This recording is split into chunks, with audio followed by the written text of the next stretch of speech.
And we left. Perfect. Yeah. All right, step down a little bit. All right, good stuff. All right, Shalom. First and foremost, we want to give all praises, honor, and glory to Yahweh, Bahasham, Yahweh Shai, Bahasham, Rakat Kodash. Double honors to the elders and the apostles of Great Millstone, and peace and blessings to the elect. And we are here once again. We're going to get right into it. Right into it. Got a couple of precepts, you just pull them off of the precepts we were discussing on our way here. But as you can see, the title, we are near, and really we're near to what? The answer to that question is salvation. That's the number one thing on our mind. When we wake up, we do these lessons, when we come out here, whether it's cold, whether it's hot, whether it's allergy season, whatever the case is, what's on our mind is the reward that's to come for serving Yahweh Ba'asham Yahweh Shai, right? For making our bodies a living sacrifice unto the Lord and doing the work that He has required us to do. That He has required us to do. That's top of mind for us. And as we can see the things happening in the world, it lets us know that we're near onto the fulfillment of that, where we can get our reward. So you can start off with what we got on there. It was Baruch, the second chapter, right?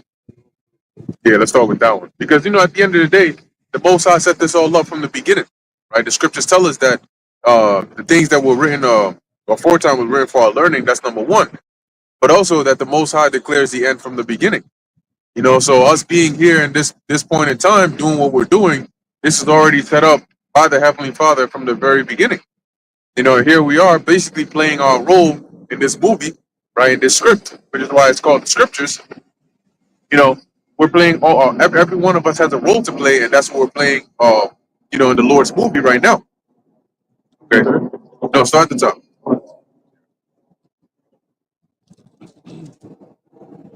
This is the book of Baruch, chapter 2, verse 1, and it reads, "Therefore the Lord hath made good his word, which he pronounced against us." Now, what was going on at the time of the book of Baruch? We talked about that. You can hold that Romans 13 and that 13 and 11. But what was going on at the time of Baruch was that Israel had gone off, right? Due to the transgression, right, of the children of Israel not listening to the Most High, he ended up sending the Babylonians, right, against the kingdom of Israel, right, at that point, and they basically destroyed the temple, right, and put us in captivity. So it was at this point that this letter or this book was being read before them, and we were acknowledging our sins against the Lord, and seeking the Lord for mercy and forgiveness. But also within this same book, it goes into, the Lord having mercy upon us, but also getting to the end, the Lord delivering us from this, this present captivity that we're in. Romans 13 and 11. Oh, yeah, I got it. Yeah, let's get that real quick. This is the book of Romans, chapter 13 and 11, and it reads, Make sure the audio is good. Slacky, real quick, let us know if we can, speak up real quick, see if we can hear you. I hear you. Can you hear me? Yeah, we can hear you. Nice. Yep. All right. All right. this book of Romans, chapter 13 and 11, and it reads, "And that knowing the time, that now it is high time to awake out of sleep." So what did the Apostle Paul mean when he said, and that knowing the time, that it is high time to awake out of sleep? Because we are, as it says in the book of 2nd Ezra, the 9th chapter, we're measuring the time diligently. And how do you measure the times?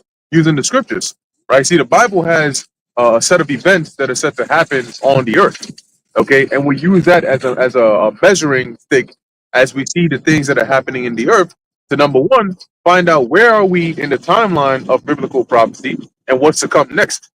So, like the Apostle Paul said, knowing the time, right, understanding what time period we're living in, understanding how the things that are happening in the world correlate back to the things that are written in the book. We understand that at this time it is the highest point in time to be awake. And when it says to awake out of sleep, it doesn't mean to literally get up out of your bed, right? We all got to sleep. But what it means is being in a sleep-like state mentally, all right? Being unaware. See, when you're asleep, you're alive, but you're ignorant of the things that are going on around you, right? And your mind is somewhere else. Let's put it like that. When you're asleep, your mind is somewhere else. And so basically, we got to be in a state where our mind is not distracted, is not entangled with the affairs of this world, but our mind is locked in and occupied in prophecy, as the scriptures say. Right? Go ahead. For now is our for now is our salvation nearer than when we believe. Right, but our salvation is conditional, meaning when you go to Revelation 3 and 10, for example, let's jump there real quick. The Lord said that He would keep us in the hour of temptation, and the hour of temptation is what? The hour of temptation is like your final exams to pass the class, right? So the Lord said He will keep us in the hour of temptation if we continue in His word, and if we continue in His word, then He keeps us, and if we're kept, then there's a great chance that we're going to be delivered. Okay, so our salvation is conditional. All right. And that's why we need to be awake and alert to be fulfilling that condition so that we can have a high chance of getting delivered. Right? This is Revelation 3 and 10, and it reads, "Because thou hast kept the word of my patience." So when it starts with because, right? Because meaning this is the effect. All right. Oh, why did I fail your class? Because you didn't pass the test. How you doing, boss? You know, or why didn't you bring this? Because you failed to fulfill your side of the bargain. Oh, why am I getting fired? Because you were late 3 times in a row. So the because is the beginning of the effect, right? When you see that because. So as we're reading in here, and that tells you there's a condition, right? Go ahead. That's either being met or not met. Go ahead. I will also keep thee from the hour of temptation. Now run that back again. From because. I'll start from the top. Because thou hast kept the word of my patience. Right, because thou hast kept the word of my patience. Now, what does it mean to keep the word of the Lord's patience? All right, an example is doing what we're doing right now. Number one, it takes patience, but in us keeping the word, in us holding fast this word, the translation of that is coming out here, right? Fulfilling the responsibility that has been laid upon us. Okay, so we're in essence we're keeping the charge that the Lord laid upon us to teach His word, to learn it, to teach it, to edify, and to feed His lambs. Okay, that is the instruction or the charge given concerning the word of the Lord, for us to go and make it public, for us to go and pronounce it, publish it, and push it out so that the elect, those that are meant to hear it, can hear it. All right. So the Lord said, because you've done that, and you've been diligent in doing that, in return, He is going to keep you because you kept His word. So instead of tainting the word, instead of adding the things you want to add to it and taking away the things you want to take away from it, you kept it the way it was. You taught it the way it should have been taught. Then the Lord is saying, okay, as a result of that, I'm going to keep you. I'm going to preserve you the same way you preserve my word. So when there's a famine that comes about, I'm going to make sure that you're fed. When there's like wild animals out here, I'll make sure you're protected. You know, when there's troops wilding out, I'll make sure you're kept safe. And when the missiles come, I'll make sure you're delivered. So I will keep you in the hour of temptation. Go ahead, bro. Got a quick precept here. Yes, sir. Out of the book of Ecclesiasticus, or the book of Sirach, chapter 36 and verse 16. It says, "Reward them that wait for thee, and let thy prophets be found faithful." Right? So it's the same thing that you're saying, right? And it goes hand in hand with Revelation, the 11th chapter, the 18th verse, which I'm going to get that next, right? Going into the reward that the Lord is going to give His prophets, all right? Because I believe the Apostle Paul is the one who mentioned it. I forget exactly how he said it, but it was something to the effect of, you people see us as we're just working for nothing, but understand that if we're able to finish our job, we have a guaranteed paycheck. You know what I mean? Like once the job is done, the paycheck is guaranteed. So if you don't make it because you didn't listen to the words that's being sent out by the Heavenly Father via His prophets, that's on you. You're not going to get no paycheck. At least the paycheck you're going to get is a form of destruction by thermonuclear fire, which is brewing right now as we speak. Okay, so you ain't got much time here. You don't have 5 years, 10 years, 15 years. Nah, your time is now. Okay, a lot of indication is pointing to 2025 being a year like never before in American history. Okay, so we seen things lining up, man. But the point is, the prophets of the Lord, the servants of the Lord, are going to get a reward, all right, for finishing this work. Okay, and that petty that Yahushua mentioned in that parable. Okay, so we could die doing this, and we still gonna get a reward as long as we finish doing this job. Just like Yahushua said. He said, "What, Lord, it is finished." Right, Father, it is finished. Okay. So there's a book of Revelation, chapter 11, verse 18. It says, and the nations were angry, and thy wrath is come, and the time of the dead And it says that they should be judged, and that thou shouldest give reward unto thy servants the prophets, okay, and to the saints, and to them that fear thy name. So that's talking about who? The elect. Okay, and it starts with the prophets. All right, it says small and great, and shouldest destroy them which destroy the earth. And who's in power right now to be able to destroy the earth? Esau, Edom. So that shouldest destroy them that destroy the earth is signifying the judgment that comes upon the those who have the power over the earth right now as we speak. Okay, you could go down the line from the Rothschilds all the way down. You know, they're dropping dead left and right now. You know, but right now the power is all in the hands of these bankers, these banker families. Right now it's being transitioned into these techno you know, digital, you know, moguls, if you will. You know, the Black Rocks, the Vanguards, the State Streets of the world. All right. So it's the same thing. It's just it's basically the old world of doing things where Esau and them had power through the banks and all that. They just transitioned that whole power into a digital framework. All right. That's why you have this guy Larry Fink and them. All right. That's where they that's the power being transitioned into their kind of field. All right. But nonetheless, they're still going to get destroyed because there's not much time left here. Okay. And all their efforts is futile and is vain. All right. As is written, Esau is the end of the world, and Jacob is the beginning of it that followeth. So we're about to see all that reward. All right. The wicked going to get their reward. The righteous going to get their reward. All right. Where do you stand? All right. You got it, bro. That's right. That's right. Beautiful point. Go ahead. Yeah, did we finish on that? All right, let's finish on that. This book of Revelation 3 and 10, and it reads, because thou hast kept the word of my patience, Which we're doing now. I will also keep thee from the hour of temptation. Yeah, in the hour of temptation is when they come and tempt you with the mark, you know, with the MOTB. And they say, look, go ahead and take this thing so that you can do X, Y, and Z. Then eventually it turns into, well, if you don't take this thing, you can't do X, Y, and Z. You know? And that's where people are going to be tempted, unlike any other time. It's called a tempting for a reason. You know? People thought the juicy juice, the Vanessa was a temptation. You know, wait till you see this thing right here.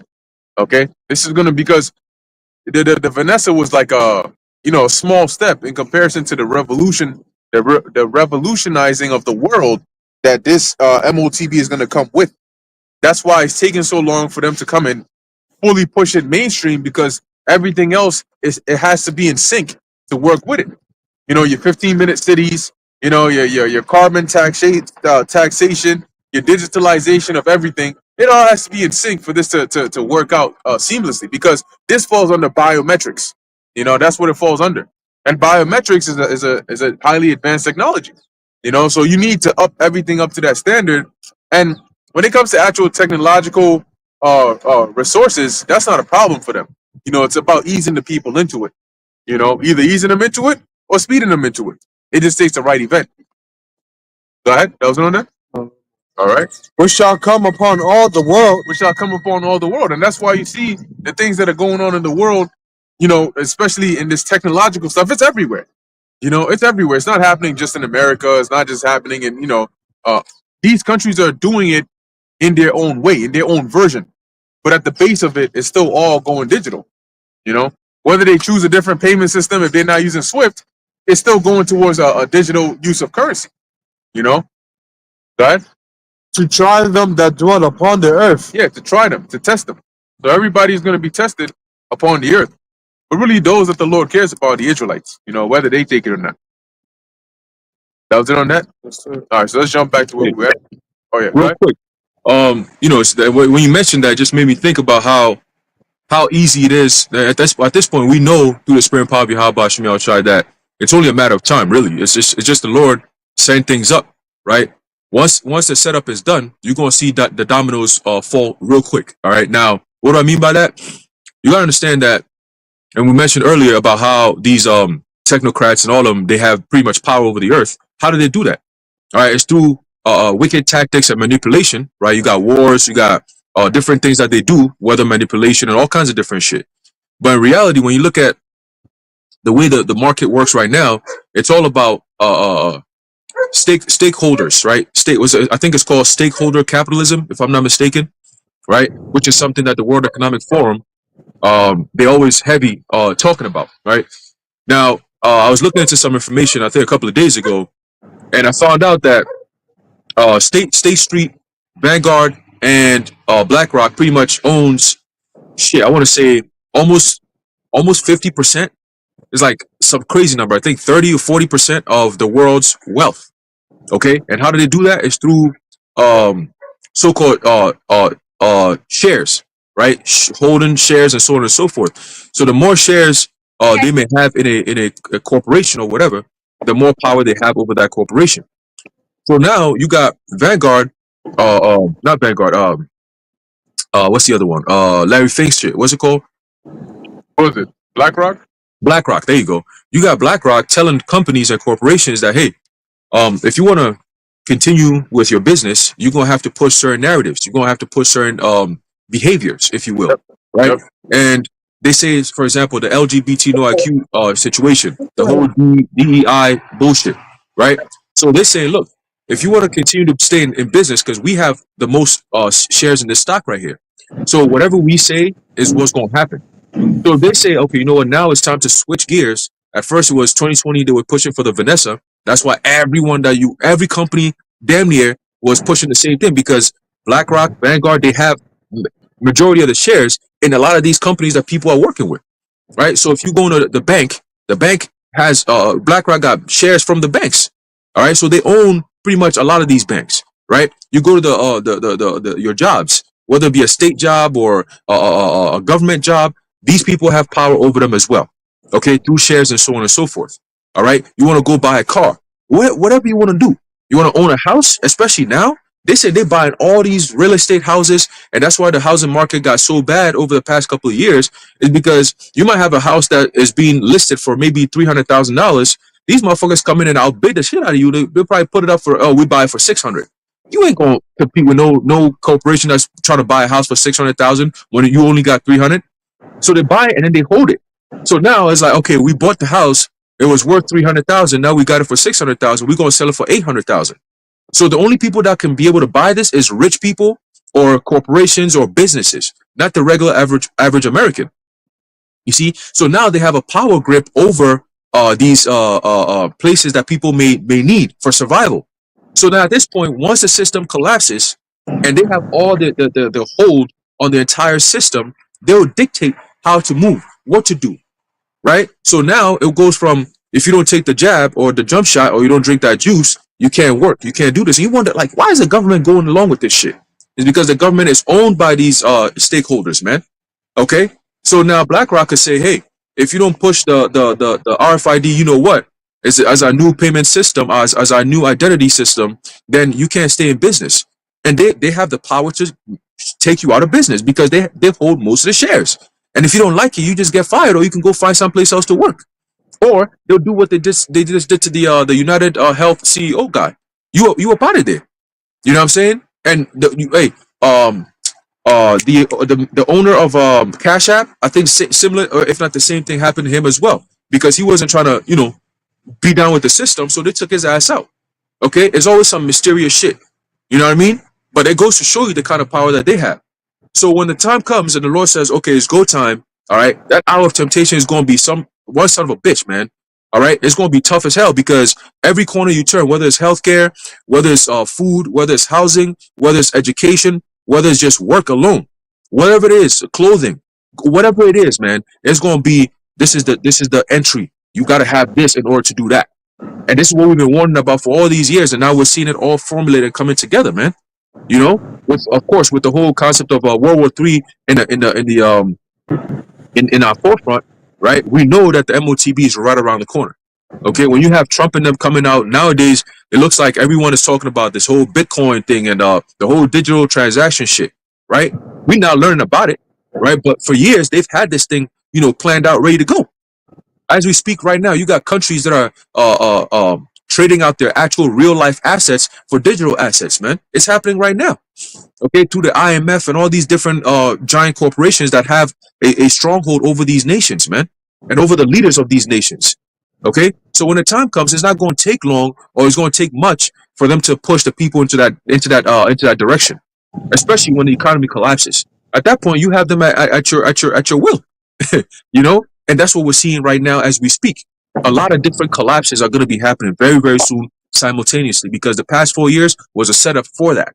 Okay, the past 4 years was a setup for the next 4 years, so-called, for Agenda 2030 to be fulfilled, which is you will own nothing and you will be happy. Okay, so we see the playbook from a mile away, and that's what we've been giving the warning. All right, but that time of the warning is almost over, man. You could just feel it.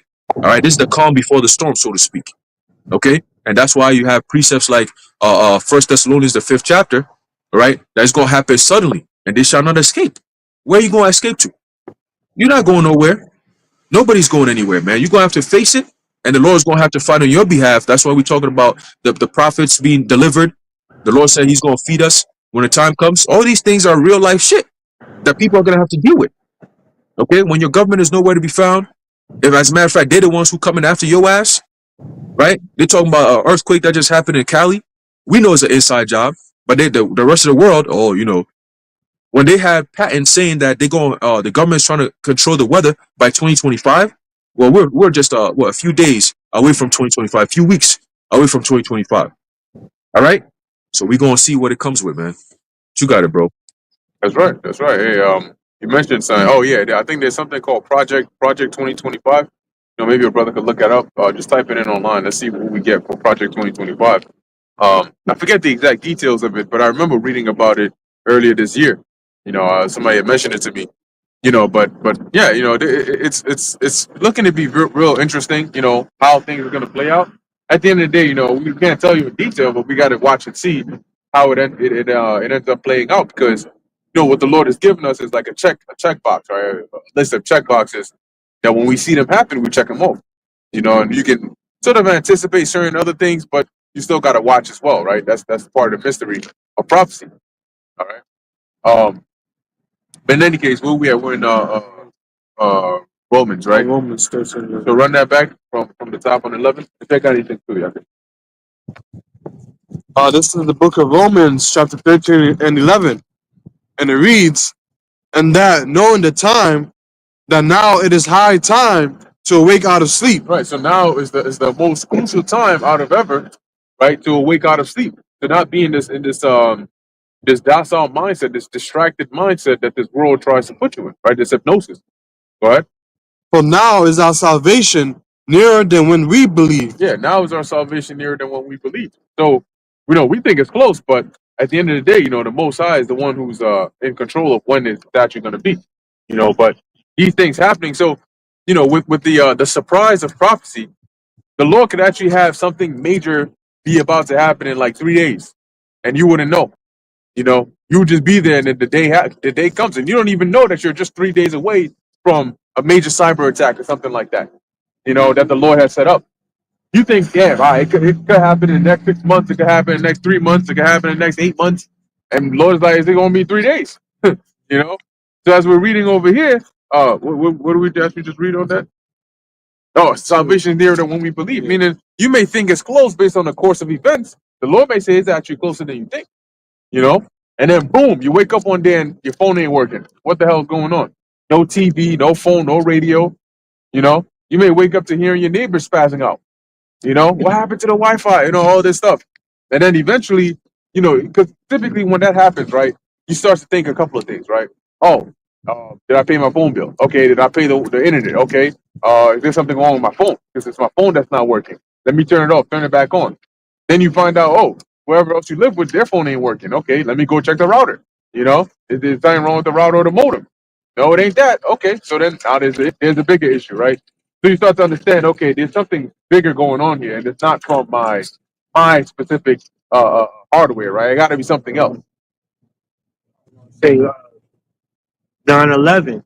When you woke up that morning, TV was messed up. The channel, remember, the antenna went down, and there goes the local channels. Before we didn't need cable Right. to watch local channels, but during 9/11, you woke up, saw the towers down, and that was like a swift judgment that didn't take like a whole series of events to unfold before it happened. It was just like boom, Tower 1 hit, then boom, Tower 2 hit, Right. then boom, Pentagon hit. All these things just unraveled in a matter of minutes. And it affected New York as up until today, as we see the antennas being down, you still don't get local channels on your TV. If you just go to channel 7, it's gonna unless you have a Fire Stick or a tweaked antenna, you don't get those regular channels anymore. It affected New York from now the time it happened all the way up until now. Not despite the losses of lives, because that doesn't even compare to the loss of Jake being lost in the world. But the towers being brought down is a swift judgment, and it ain't nowhere near compared to what is to come as far as the Lord bringing His judgment on this place, Babylon and the whole. Yeah, that's right. Hey, you also had I got you. You also had the CrowdStrike situation, right? And the thing about that is, by the time people actually found out what was happening, because everybody was still, first off, by the time people even knew something was wrong, there was a lot of damage that was already done. There was a lot of money that was already lost. You know, from banks to airports, planes, flights, hospitals. A lot of damage is already done because this thing happens instantly. Remember when people you may wake up at 8 a.m. to go to work. There's people working overnight. The second they turn on that computer and it's not on, they're like, "Yo, what's going on?" Like I need this to actually work. And there's some systems that are supposed to stay online continuously to provide your system some services. All of a sudden, they start malfunctioning. They're not working anymore. Now a lot of corporations are like, "Yo, what's up?" 'Cause, we got a lot of customers here. We got a service. And that's when eventually you find out, like, yo, my computer's on this blue screen, or, yo, what's going on here? You got it. Matthew 24 and 42. Watch therefore, for ye know not what hour your Lord doth come. But know this. That's right. You don't know what hour the Lord's going to come. Man, Hawashai doesn't know what hour he's going to come. That's up to the Most High. But we know that, look, it's really like a jackpot, right? We know that if we continue what we're doing, right, think of it like this, right? Imagine you invested money into some asset. And so long as your money is invested in there, at some point it's going to blow up. That's guaranteed. At some point, this asset is going to skyrocket and blow up. You're going to be the richest you've ever been, richer than anybody has ever been. But the question is, you don't know exactly when it's going to happen. And sometimes you get so tempted to say, let me just liquidate and remove the money because shit, I gotta pay for this or I gotta pay for that. But that's a part of the temptation. So if you think of like the hour of temptation, for example, like that, your faith to continue doing this work, that your time, your faith, your spirit that you've invested in this work is like your money in that asset, and it's locked. It's like them long maturity, bonds, whatever they call them things. It's locked up in there, and you gotta keep on pumping more faith to tell you keep it in there, keep it in there, keep it in there, because that hour when the Hawashai comes back, that's the jackpot. That's the day you wake up and check your shit, and it's like 3,000%. And you like, how the hell did I put $5 in here and now I got $5 million? So that's why we got to keep it. And it's that hope for that. Every time you trying to withdraw your money, you think, yo, $5 is $5 million. Just keep it. That's why we got to watch. Yep. It keeps us locked in to current events. And by keeping locked in with that, we're still attached to what's going on in the prophecies. And that keeps, like the brother mentioned, that hope alive. Right. That's it. Hey, the Apostle Paul said, "What a man seeth, why does he have hope?" You don't hope for something. I hope, what I'm saying, that we can be out here. Well, we're already out here. Right. You know what I mean? You hope. The reason you're hoping is because you're uncertain. You're not sure. It's not there. You can't see it. So your hope is like your sight for you. You know what I mean? You got it. Prisoners of hope. Prisoners of hope. That's it. But know this, that if the good man of the house had known in what watch the thief would come, he would have watched and would not have suffered his house to be broken up. Yeah, because if you knew that a thief is going to rob your house at 11 p.m., you would have made sure you done everything before 11. At 10 o'clock, you're ready. Sitting there, you got the hat on, the radio playing, and the shotgun right there waiting, like the Medomites do, in the rocking chair and shit. And they be. It's crazy how you in the rocking chair making no noise. The lights are off, and the second the thief walks in there, you turn the light. He's just in the corner looking at you with his joint. You know what I'm saying? Why don't you go ahead and put that right back down and turn around? You know what I mean? That's how they. But like the scriptures say, if the good man knew that the hour in which the thief was coming, he would have made sure that the second this thing came, there's a bat right to the back of his head. You know what I'm saying? But, you know what I'm saying? That Black Ops 6 army movie, you know what I'm saying, land on this nigga's dome. He would have made sure that he got that thief good, broken a couple of bones too. But he didn't. You know, so you don't know. So that's the challenge here, right? You don't know when this thief is coming, so you always got to sleep with one eye open. You know what I'm saying? Like, you got to keep on checking. You got to stay locked in. You know, so that's like us when we do things, because you still have responsibilities, right? If you take that example literally, you still got to cook, still got to shower, you got to do what you got to do, but you got to constantly be monitoring. You know, constantly be monitoring. So what do you do in that case? Okay, well, you know, what if I'm not home? You got to think of those situations. How can I still stay alert with what's happening, even if I'm not home? I may not be home when this guy breaks in, so I got to make sure I got measures in place that can at least catch his ass, set a trap or something. So the second sign happens, I can make it over there.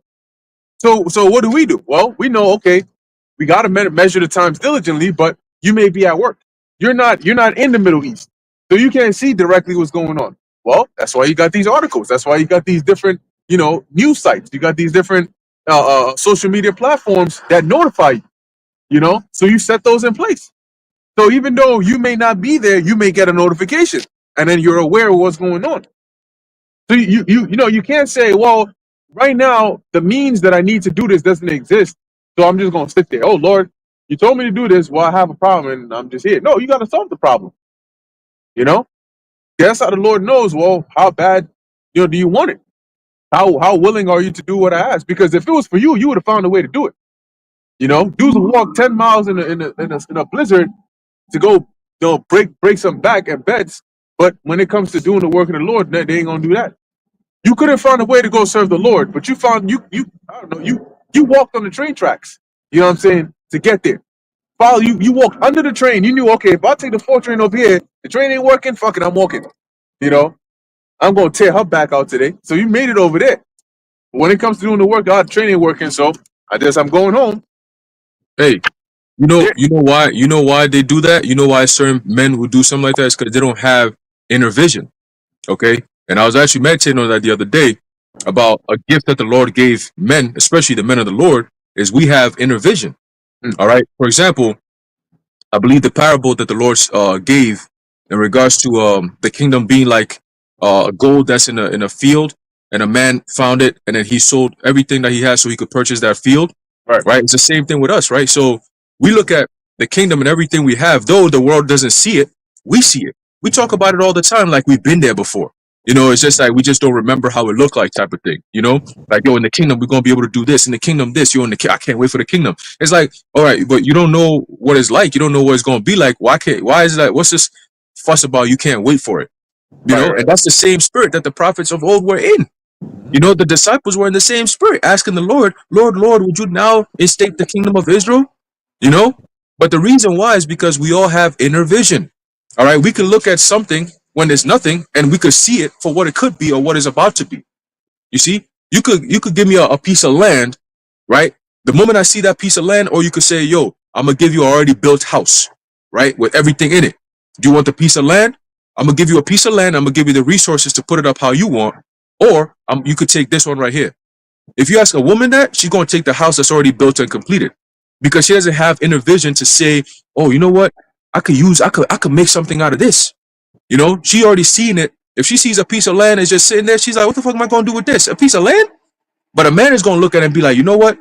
Shit, this is a nice piece of land right here. I might not like where it is, so maybe I could just hold on to it for a few years, let it build up its wealth, and I'm going to sell it and then go buy or purchase another land that I may like. That's one way you can look at it. That's inner vision.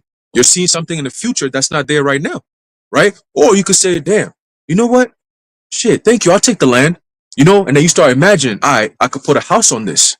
You know, maybe I could build a 3-story mansion on this house, on this land right here. I'm gonna put it up over here. I'm gonna have the pool over there. I'm gonna put these many rooms on this floor, and I'm gonna put these many rooms on that floor, right? So you already have the vision in your mind of how you're going to make that nothing come into something. You see? So it's the same thing with this ministry. Is everyone sees it as a nothing, but we see it as everything, because we know exactly what it is without even having to see it we already know in our mind's mind, in our inner vision, we see what this is about to become. This is the greatest investment that any man has ever done before, ever. Right? Yo, you invest in the truth? Yeah. Really, the truth, man? You ain't gonna get nothing from that. I was like, nobody knows about that shit. That don't mean nothing. And then I seen the other apostle Rhyme Lab do a video yesterday. He said, I think next year or this year or next year is gonna be 55 years since the truth came out. All right, starting from Elder Abba Bivens, all right, which we believe to be the prophet Elijah coming back, John the Baptist coming back. Okay, so it's been 55 years now. When it first started, nobody really knew about it. It started from a small sanctuary in a school. Now it's all over the world. It's all around the world, man, to the point where these devils are shaking in their boots. All right, it's like the talk of the town.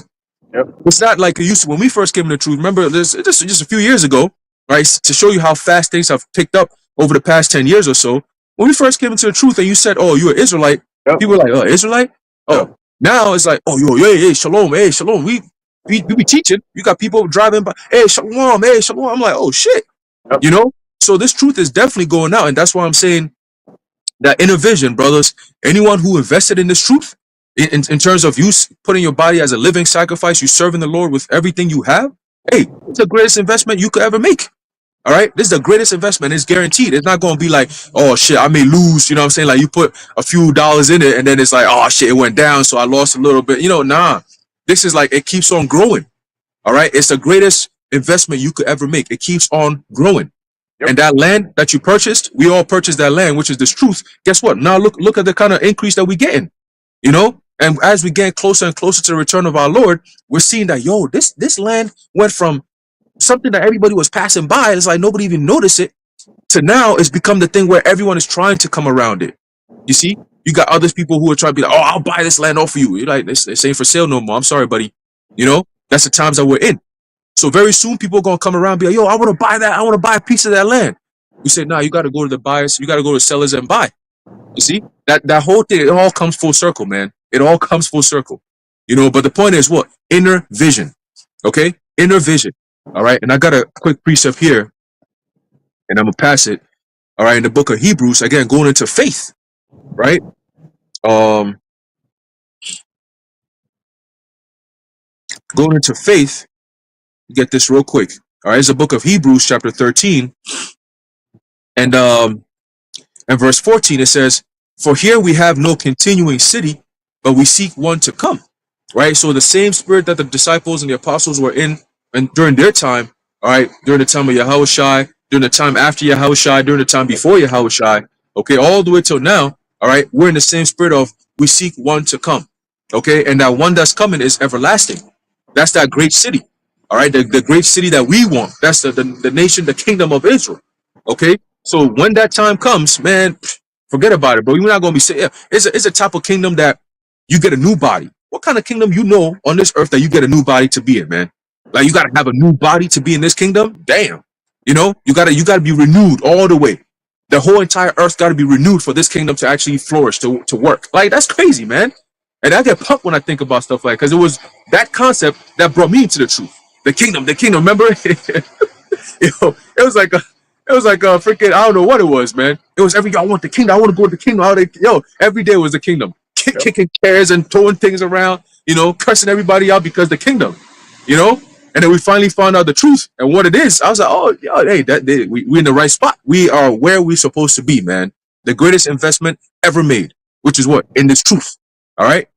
You got it, bro. Yep. That's it. And hey, you know, like the brother said, inner vision. No, when things don't go right in your life, you know, just remember that at the end of the day, you still have something that even the most successful person in this world doesn't have. And all you got to do is just wait. You know, like this thing you have, you're gaining it just based on the way you're living your life. That's it. You know, you don't have to do anything extra. And that's why it's so important to build a habit out of serving the Lord. Because when you incorporate serving the Lord into your daily routine, it just makes life much more easier. Because now you're like, okay, I just have to live my life until Yahushua comes back, and I just get this reward. It's like doing nothing. You know, if you bake serving the Lord into the routine of your life, it's almost like you don't have to do anything, and then the Lord is just going to reward you just for living. So it's really all about how you think about it. So you may try to do something in the world and it may not work. You know, you may work a shitty job in the world. You may be a janitor.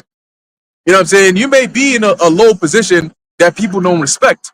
But at the end of the day, don't worry about that because it's just a matter of time before and matter of fact, the lower you are, the better it is when the Lord takes you all the way up. The higher you're gonna rise. So you don't have to worry about those things because that's why the Lord said, roughly paraphrasing, you that are weary, you know, rest with us because you can rest your mind. Damn, man, you know, I had a shitty day at work. I got this freaking heathen or this obnoxious, you know, demon of a woman over me at work, and she's talking to me anyhow, and they don't respect you, and you know what I'm saying. Instead of putting the garbage in the garbage can, they just put it on the floor because they know you're gonna clean it up. Guess what? At the end of the day, all you got to do is just keep on living, and you're gonna be in a position that's high. Remember, we're talking about the highest status in existence. We're not talking about amongst the one country or amongst the world. We're talking about in existence, meaning you have the Most High, and it doesn't get higher than the Most High. You have Yahushai, then you have the elect, the governing body, right? So if you're one of those members, you're literally one of the most important spirits in all of existence. And in the future, those concepts of like multiverses and stuff, yeah, they're gonna be reality because we're gonna keep on populating and filling up all of these different planets and galaxies and X, Y, and Z. And as time goes on, your level of fame and importance is only gonna magnify more and more. And all you have to do is just live your life. So just remember that, like the brother was saying, but you're only gonna see that through inner vision. Got it, bro. 1 Timothy 4:14. Neglect not the gift that is in thee, which was given thee by prophecy, with the laying on of the hands of the presbytery. Hey, neglect not the gift. As the brother was so beautifully breaking down, neglect not the gift. We've been given a gift, the highest blessing, better than all the riches in the world. Scriptures goes into that constantly. I believe in Job, it might be the 28th chapter. They talk about how men go through all these lengths to find gems and different precious metals from the earth, but where's the place of wisdom? Right. You can't go and mine for wisdom. Right, exactly. You can't go to a place and say, yo, this is the wisdom mine. Let Yep. me go get my pickaxe. I'm going to go gather me some wisdom. Yep. I'm going to sell it. It has to be given from on high. It's a heavenly gift. Mhm. You can't buy it. You can ask for it, but the Lord don't have to give it. It's a gift that's just based off of mercy. Right. This is the highest gift. This is the most important thing. You can lose it all. You don't have two nickels to rub together. But if you got this truth, you're better than everybody, man. You're better off than everybody. Right. See? Right. Yeah, bro, I got something real quick. Yeah, go ahead. Yeah, you got it, bro. Oh yeah. I just want to add a little bit more to the brother Carr's point. Yeah, add some color to that. Add some color to that. So it's like one of my favorite quotes: "The man is not affected by events, but how they view them." So like if things are not going your way, all you gotta do is like change your perspective on things. So like, okay, the kingdom's not here yet. Okay, so just be patient, and as the brother was saying, form your life into a way where you're serving the Lord constantly, where you don't even have to think twice about doing that. And once you do, then it's like you're storing into your spiritual bank account without knowing you are, basically. So that when the time comes, you'll be like, oh, it's time to get out. All right, we out of here. Yeah. You know, like that saying, you know, to be rich, you gotta live broke. You know, that's how some of these go and look at these so-called rich people. You're not gonna see them wearing no Louis Vuittons and them fresh the newest J's and you know what I'm saying, pants on their knees and shit, you know, gold grills and you're not gonna see them doing that. You barely notice them when they walk past you on the street. You're wearing a regular t-shirt, you know what I'm saying, some regular jeans and some freaking Skechers and shit. You know what I'm saying? And this guy's a whole multi-billionaire CEO of some top company. Because they're like, yo, I don't need to like, you know, flaunt and waste this money if I don't have to. That's the problem with Jake. You get money and you only drive one car at a time. Why do you have 20 cars in the garage, bro? You're only going to sleep on one bed, but you got a 50-bedroom freaking mansion? Bro, think about it. If I buy a 50-bedroom mansion and there's only me and my wife in that damn house, I got to hire maids. I got to hire servants. I got to hire cleaners. You know, if they're going to mow the lawn, I got to pay for that. So why am I paying for all this unused space? Jake don't think. They just want to, you know, it's a party, Diddy party, yeah. You know what I'm saying? Like, I got They grind from the rap. I got for the rap, you know, turn that shit down daily, you know? So, that's Jake's mindset. And it's like, bro, you just got to think. So like the brother I'm now saying beautifully, like the brother brought out, the wisdom of the Heavenly Father. You can't mind that anywhere.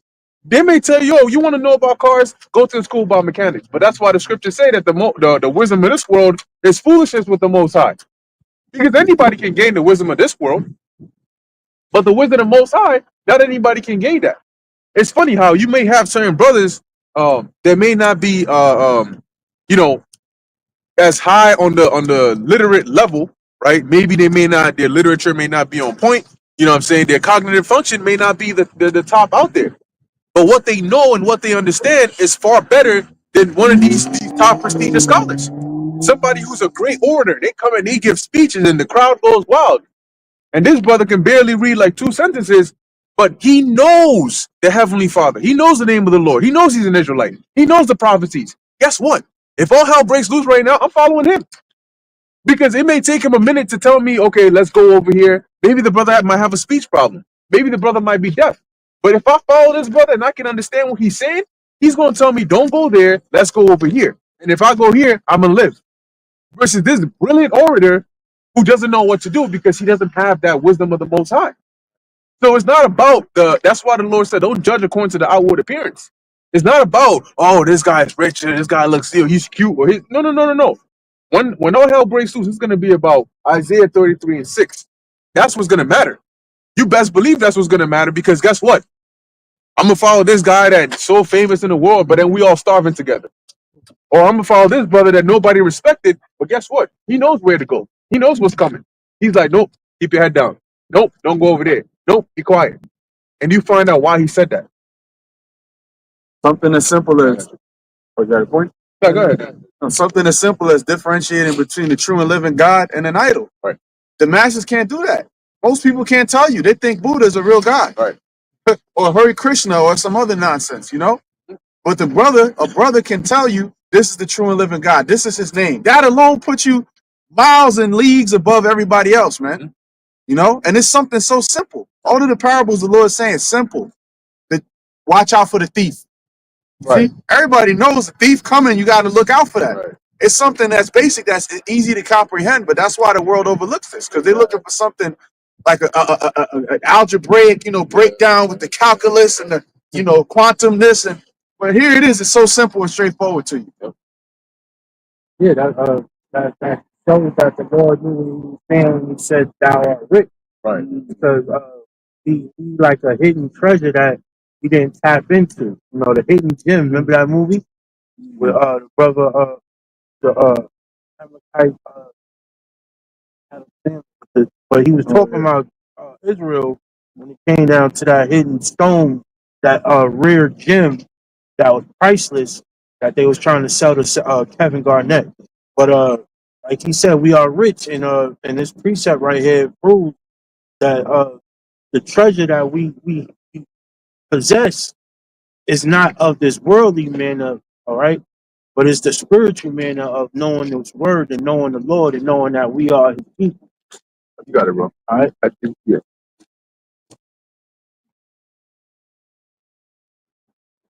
But yeah, the precept here for this is in Matthew's chapter 6, verse 19. Starting from verse 19, it reads, "Lay not up yourself treasures upon earth, where moth and rust do corrupt, and where thieves break through and steal." Right. So don't waste your time on building up material wealth here on this planet Earth, because this is going to wither away like moths eat through clothes and rust eat through solid materials like precious metals and all of that. Uh, the Lord is speaking of the main focus is to lay up. Reading on, it says in verse 20, "But lay up your treasures in heaven, where neither moth nor rust do corrupt, and where thieves do not break through nor steal." Right. So when you invest in your spiritual being or your spiritual aspect, which is your treasure, right? You're setting up your mansion in heaven. Right. The bigger your mansion gonna be from the work that you put into the Lord's work that you put in here, right, on the planet Earth, instead of invested in homes and mansions here, you investing in your mansions in heaven. Right? That's what the spiritual gift that the Lord gave you, which is a gem. Correct. Hey, and that's a beautiful point you made right there, man. Because at the end of the day, what we're talking about here, everybody's going to be in the kingdom of heaven, right? Like we're literally telling you, like the Lord is put us in a position to say, look, like it's like when you work at a company that's a startup that hasn't that they call an IPO, right? They haven't like gone public yet, but they allow you to like invest in like stocks and stuff like that. Eventually, when they go public, you had exclusive access to be able to purchase these stocks or these shares for super low. So when they go public and everybody else got to get it for that high price, you already ahead of the game. And that's what the Lord got us. We're already ahead of the game. Because in the kingdom of heaven, where everybody is going to next, we're already there. You know what I mean? Like the Lord has given us exclusive access to start preparing for that before everybody even gets there. So in the kingdom, you're not going to have the opportunity to say, okay, we're here now. Now I want to work my way up to the level of the elect. No, the level of the elect was preset before the kingdom even came here. And the Lord blessed us with that like insight to that. So what we're doing here right now is literally building and setting up our life for the when the kingdom comes. You know how you have one what do they call those administration, and then 4 years later another one comes in. You still work the same job. When election day comes, you're still working the same job. When inauguration day comes, you're still working the same job, right? But it's just a different rulership, a different administration and power, and then they might start to change the way your life is affected. Well, that's how it's going to be when the kingdom comes. You're still going to be on the earth, if you're alive, the earth is still going to be here, but it's going to be under new management. And when that new management comes in, the roles are already going to be set. And you're going to wonder, how did you actually get up to this point? And guess what? It's going to be a beautiful sight to see. People that didn't give you the time of the day today will not even get access to even come close to your presence. I mentioned this like some years ago in a lesson I was doing, which is that we're so used to now, like I don't even want to say being disrespected, but lacking, some form of what is it? Yeah, recognition to the point where anybody can access you. But in the kingdom, that's not going to be the case. People are going to need to have like high permissions to be able to get an audience with you. And those that are going to be able to have an audience with you, they're going to be very, very exclusive. You don't get to go today and all of a sudden, I'm saying, like, I'm trying to meet freaking the Saudi prince. You know what I'm saying? Or I'm trying to meet Jeff Bezos. So let me give him a call and let me meet you. Who are you? How do you asking everything? How do you get a meeting with Jeff Bezos? You don't. You know what I'm saying? Even those that are closer up to him have to go to his assistants and this and that because he doesn't have time. But we're gonna be able to have an audience with Yahushua, like freely. Obviously in order, but with freely. And there's people who ain't never gonna even get to be able to step in the same presence as Yahushua. You got it, bro. Hey, you mentioned that just reminded me of remember that dream that I had a few years ago in regards to my ex-woman. And I remember when we had split, I used to sit back, just in this ministry, really. That's the only thing that we really thought about. But every now and again you think about it like, yo, is this ever gonna come back? Is she ever gonna come back? That type of shit. And typically we're not the type to go around, bothering people and shit. We just ask the Lord and then we get our answers. So I asked the Lord, I said, Lord, show me something. Let me know if she's done forever or if she ever gonna come back. What's the case? Well, let me know. And I had a dream, I think the very night or the next day or something. In a dream, we were in a mansion, right? And it had a very long driveway. To get to that house, it was long as hell.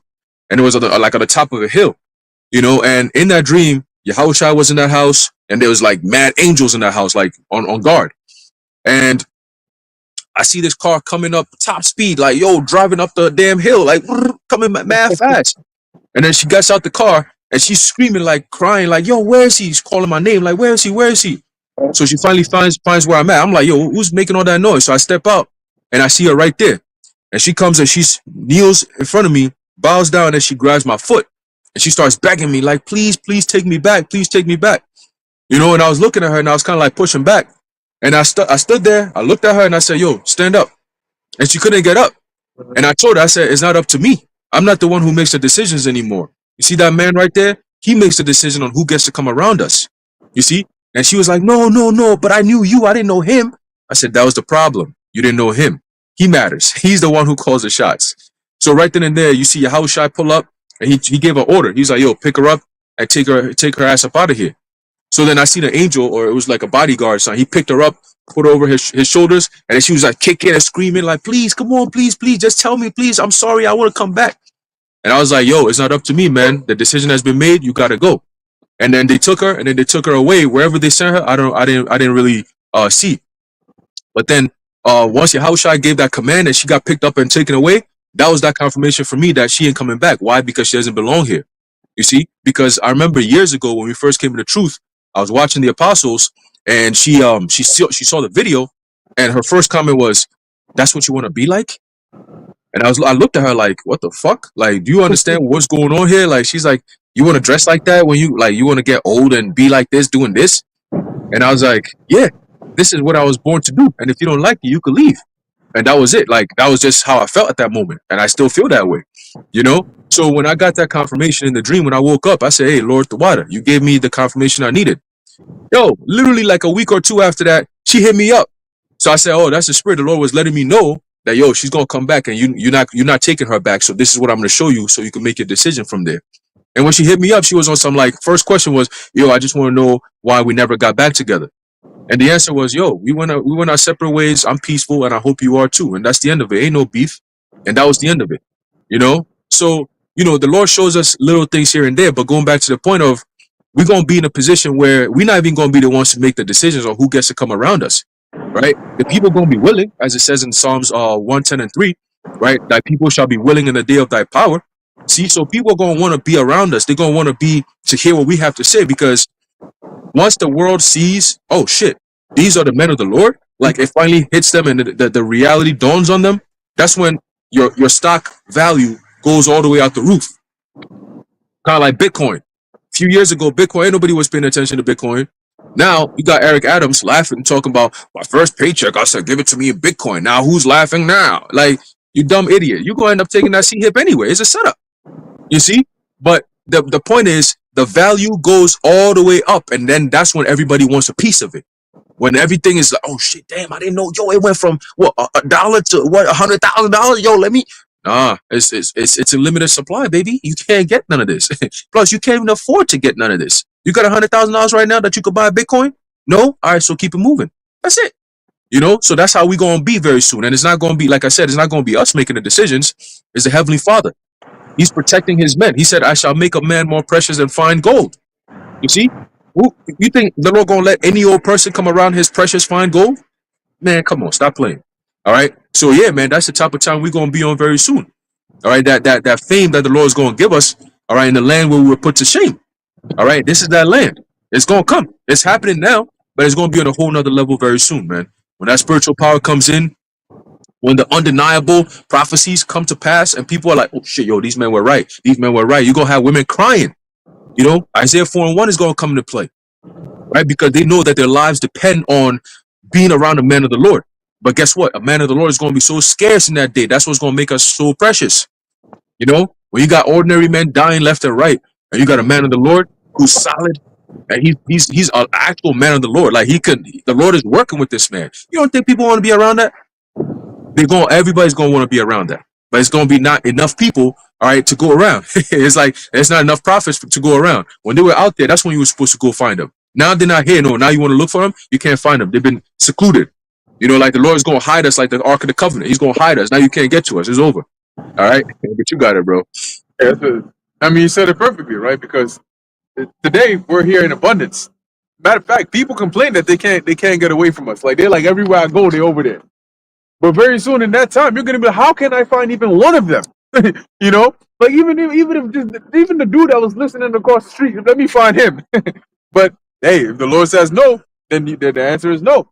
And what adds to the value, like the brother was saying, is that the kingdom is going to be permanent. Like, King Solomon had damn near everything the heart could want, but one thing, which was immortality. And he complained about that all throughout his writings. He said, look, I got this, I got that, I got wisdom above wisdom, I got riches above riches, I have 1,000 women, I have all of this, but it's like I have nothing because it's not permanent. Somebody else after me is gonna get it. I'm gonna die and go, and it's like I gotta start again when I get reincarnated. Reincarnated. So at the end of the day, that's one. Well, that's one ultimate. Good thing about the kingdom is what we're getting is permanent. It's for all existence. We're always gonna be like that. Like when the Lord blesses you with certain traits, you gotta always be grateful for that, right? Because there's certain things like somebody can compliment you and say, "Yo, you, you got a cute face, or you have nice hair," But you can cut your hair, right? Something can happen to you. You mess with the wrong person and they disfigure your face, and now it's gone. But when it comes to the inner traits, like this person is a critical thinker, or this person has a generous heart. These are things that you should be very grateful for because this lies with you from generation to generation. This is something that the Lord created you with. And that means you'll always have this. And that's a benefit. That's an eternal benefit that you can always be grateful for that, hey, the Lord built me. And when he built me, the things that he blessed me with, that's within my spirit, not my body. So that's always going to be with me so long as I exist. But that's the thing. This world values the materialistic, temporary things. Anyway, let's go back to where you at. Sirach, you got to call for Sirach 19. Yes, sir. Sirach 19. I want, if I may, I read 19 and then jump down to where Yes, you may. Sirach 19 and 19. The knowledge of the commandments of the Lord is the doctrine of life. It's the doctrine of life. Why is that? Because when the Lord tells you to do something, right? Like I think we've gone over this before. When the Lord tells you to do something, it's for your own good. It's for the preservation of life. The Most High is the power of life. He said that he doesn't take joy in the death of his people. So when the Lord tells you do this or don't do that, it's for your own benefit, right? And so knowing of those commandments is the doctrine of life because it teaches you the way to live. And by living in that way, you're going to go on and live longer. You're going to know the do's and the don'ts. Don't put your hand in fire. Don't play with fire. Don't play with flammable. Why do they tell you when you go to buy gas, turn off the ignition when you're pumping in the gas? Oh, I don't like nobody telling me what to do. I'm going to keep my shit on. What happens when you keep your shit on? You're going to be on in the spirit world and everybody else around you. So there's a reason why they tell you to do something is so that you can be protected. When you go into certain areas and they tell you put a mask on, put the safety precautions on. Why? So you don't get infected. So when the Lord tells you the commandments, these commandments the Lord designed strategically. Remember, there's a finite amount of commandments in here, right? If you go back to the law, and each and every one of them has a role and a purpose to play. And today, as a matter of fact, we're blessed. See, this is why the Lord allowed Eve, then Adam, to partake of the tree of knowledge of good and evil. Hence, we're here today, because then by doing this, we understand the how. Right? We understand the 5 W's, the who, what, when, where, but most importantly, the how and the why. Why did the Lord give us these commandments? When you break them, you'll find out why. Why did the Lord say that a woman should be in subjection under a man? Put her over you and find out why. And that's what Esau has done. So the Lord used Esau as a means to teach us a valuable lesson. This is, in order to know both sides, well, we're partaking of both sides.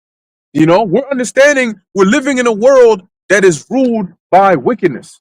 And we see, oh, okay, so now I see why the Most High said, don't give her liberty to get abroad. Look at all the diseases that are going about. Look at all the adultery and the murder and all these things that are happening today. You know what? I'm going to make sure this woman is unlocked. You know what I mean? As the Lord says, train up a child in the way he should go. Look at what happens with these little gremlins running around shooting people, running around stabbing people. Running around doing all this wickedness over here, jumping people, beating up pregnant women and shit. That's what happens when you don't train them in the right way. Okay, you know what? When I get my child, they're not going to be my friend. They're going to be my child. They're going to fear me. I don't want to be buddy-buddy with you. You need to fear me. And I'm going to raise you up in the right ways. Right? So, like it says, knowing the commandments of the Most High is a doctrine of life. It teaches you how to live the life the Lord created you to live. Go ahead. And they that do things that please him shall receive the fruit of the tree of immortality. Oh, you do the things that are pleasing to the Lord. Because think about it like this, right? If you were a rich man that had a servant, and the servant doesn't do what you want to do, their food tastes like shit, they clean, like, here it is, they wash dishes and there's still stains in there. You don't want them in your presence anymore. Get out of here. I was going, boss. You tell them, get out of here, right? But if the servant is doing something, yo, that food is banging, you make sure whenever it's time to eat, hey, make sure that person is here. He said he's doing what? He's taking vacation. No. He lives here now. Bring him in here. Because they're that good of a servant, you want them continually in your presence. So as we're reading there over there, the Lord is going to give you of that fruit of immortality because He wants you to keep living to do the things that are pleasing to Him. Go ahead. Jumping down to 22, the knowledge of wickedness is not wisdom. The knowledge. Look at that. The knowledge of wickedness is not wisdom. But then, and that makes all the sense in the world, right? Because the scriptures tell you wisdom preserveth your life and so on and so forth. Then you say, well, what about these people who are doing all this wickedness? Well, why are they dying? Because it's not the true wisdom. It's just knowledge of the left-hand side. Because I think we've gone into this before, right? Which is like the difference between knowledge and wisdom.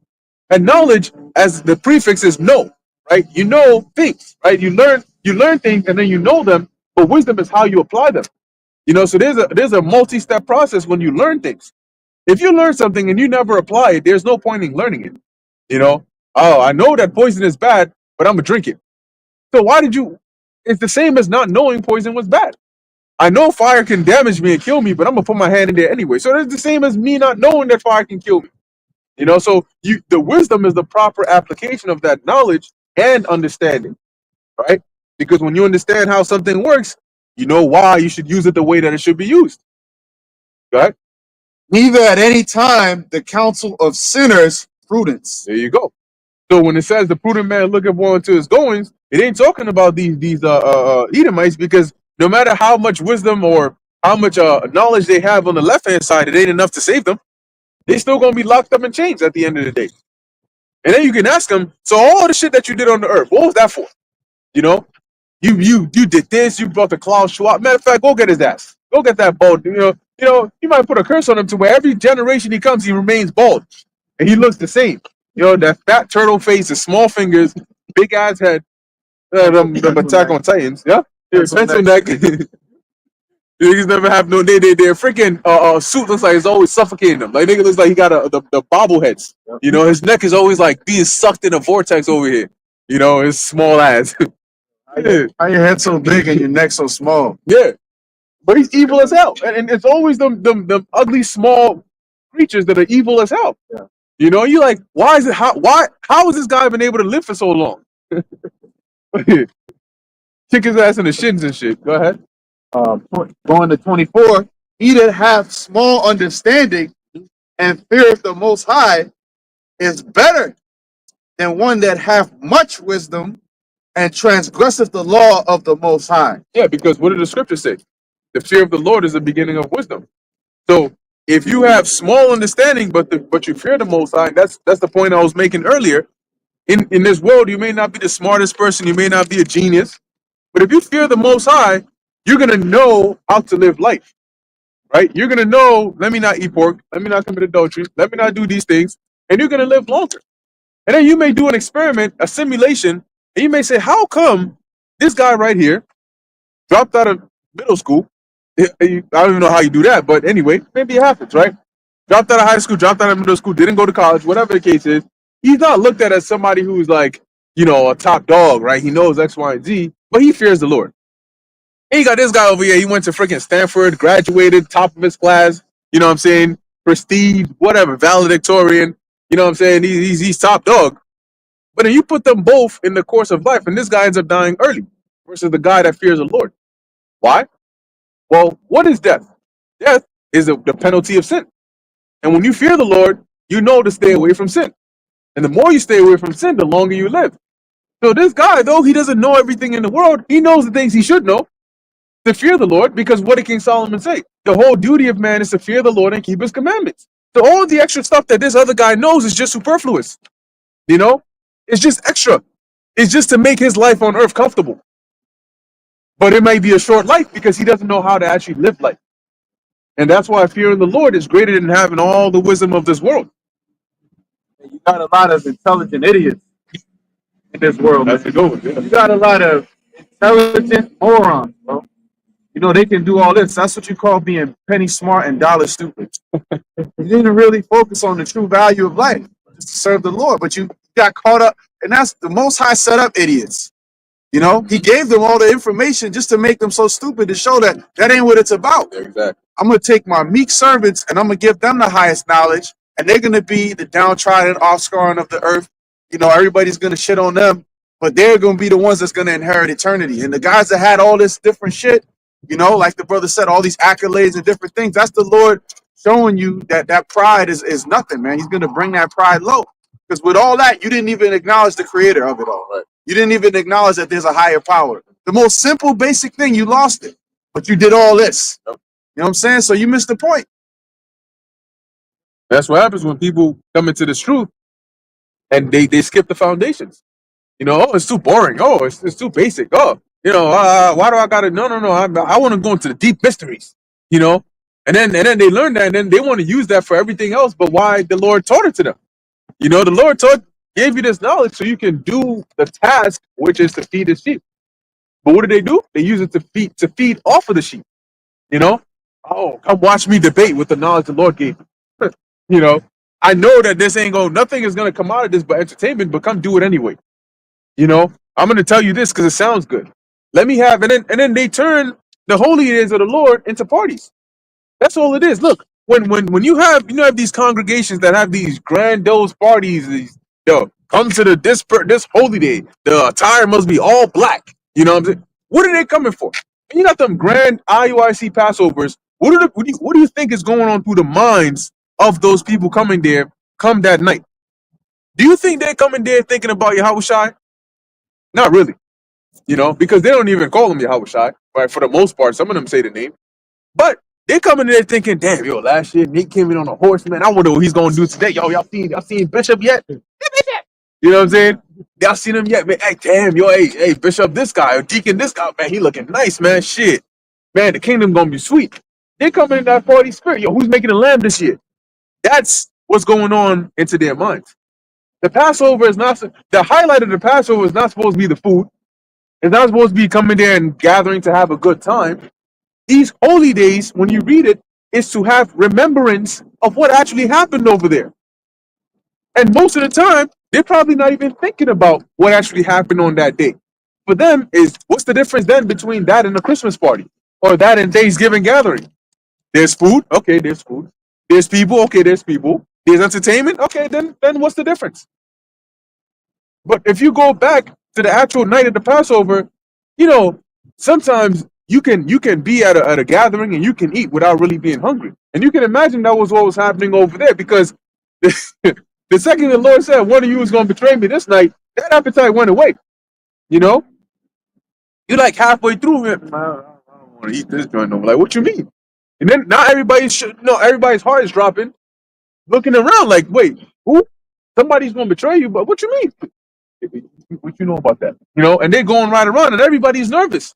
Like, yo, what's going on? And whoever it is, their heart is beating because they're looking around like, man, shit, how he caught on to the plan already.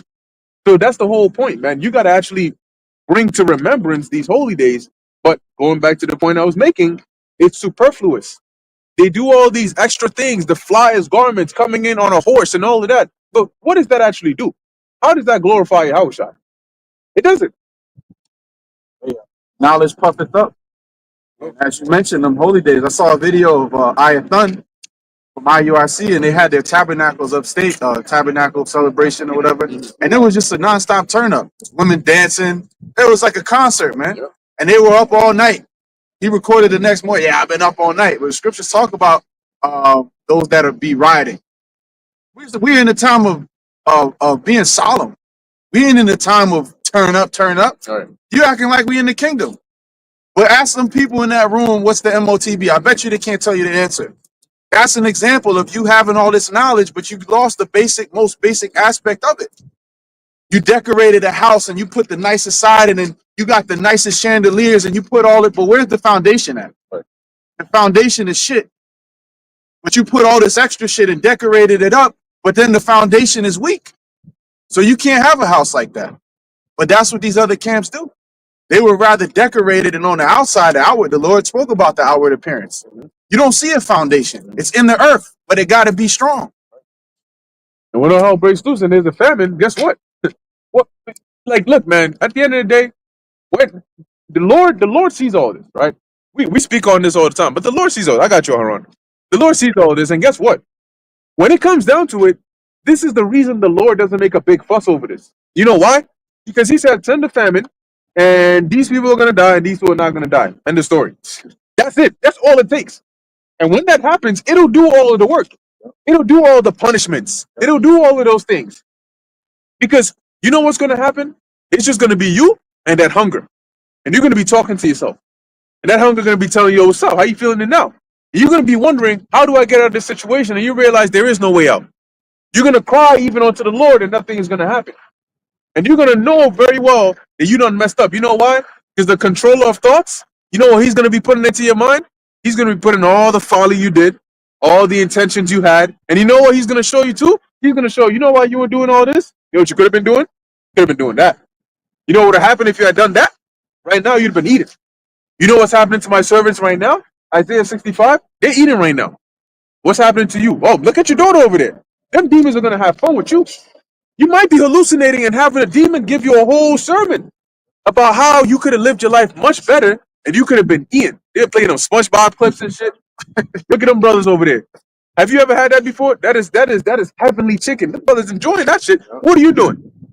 And you're gonna be there in agony, dying slowly, wondering, damn, where did I go wrong? Then the demon's gonna tell you, I'm gonna tell you exactly where you went wrong. It's just you and me tonight, baby. Might keep a car with a turkey leg. Chilling. You're like, damn, That's it. where's he at? Bitching clothes. One turkey leg in both hands. That's it. Hey, I got a quick preset to back up the point the brother ICR made, you know, in regards to these IUIC and them always partying. There's always some worldly shit with these people, you know, and that's because they're really not sent by the Heavenly Father on the right hand side. They were sent by the Heavenly Father on the left hand side to get those that the Heavenly Father doesn't want. All right.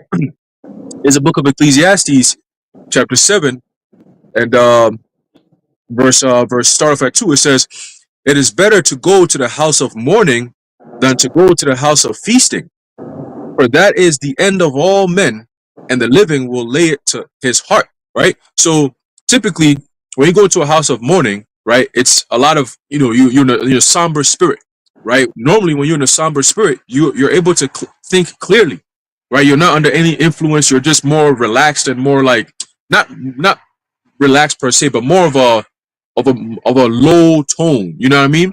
Compared to if you're in a house of feasting, you're inebriated. You know, you become a little careless. You don't know what the hell is going on. You know, you're in a different space mentally. Okay, and you could be caught off guard if you're in a mindset like that. For example, if you go into a party, right, and typically those who get caught off guard the most are the ones who are drinking and partying and at the loud parts and dancing and doing all that shit, right? Because when danger comes, they don't see it. All right, it's always after the danger happens, they react to it.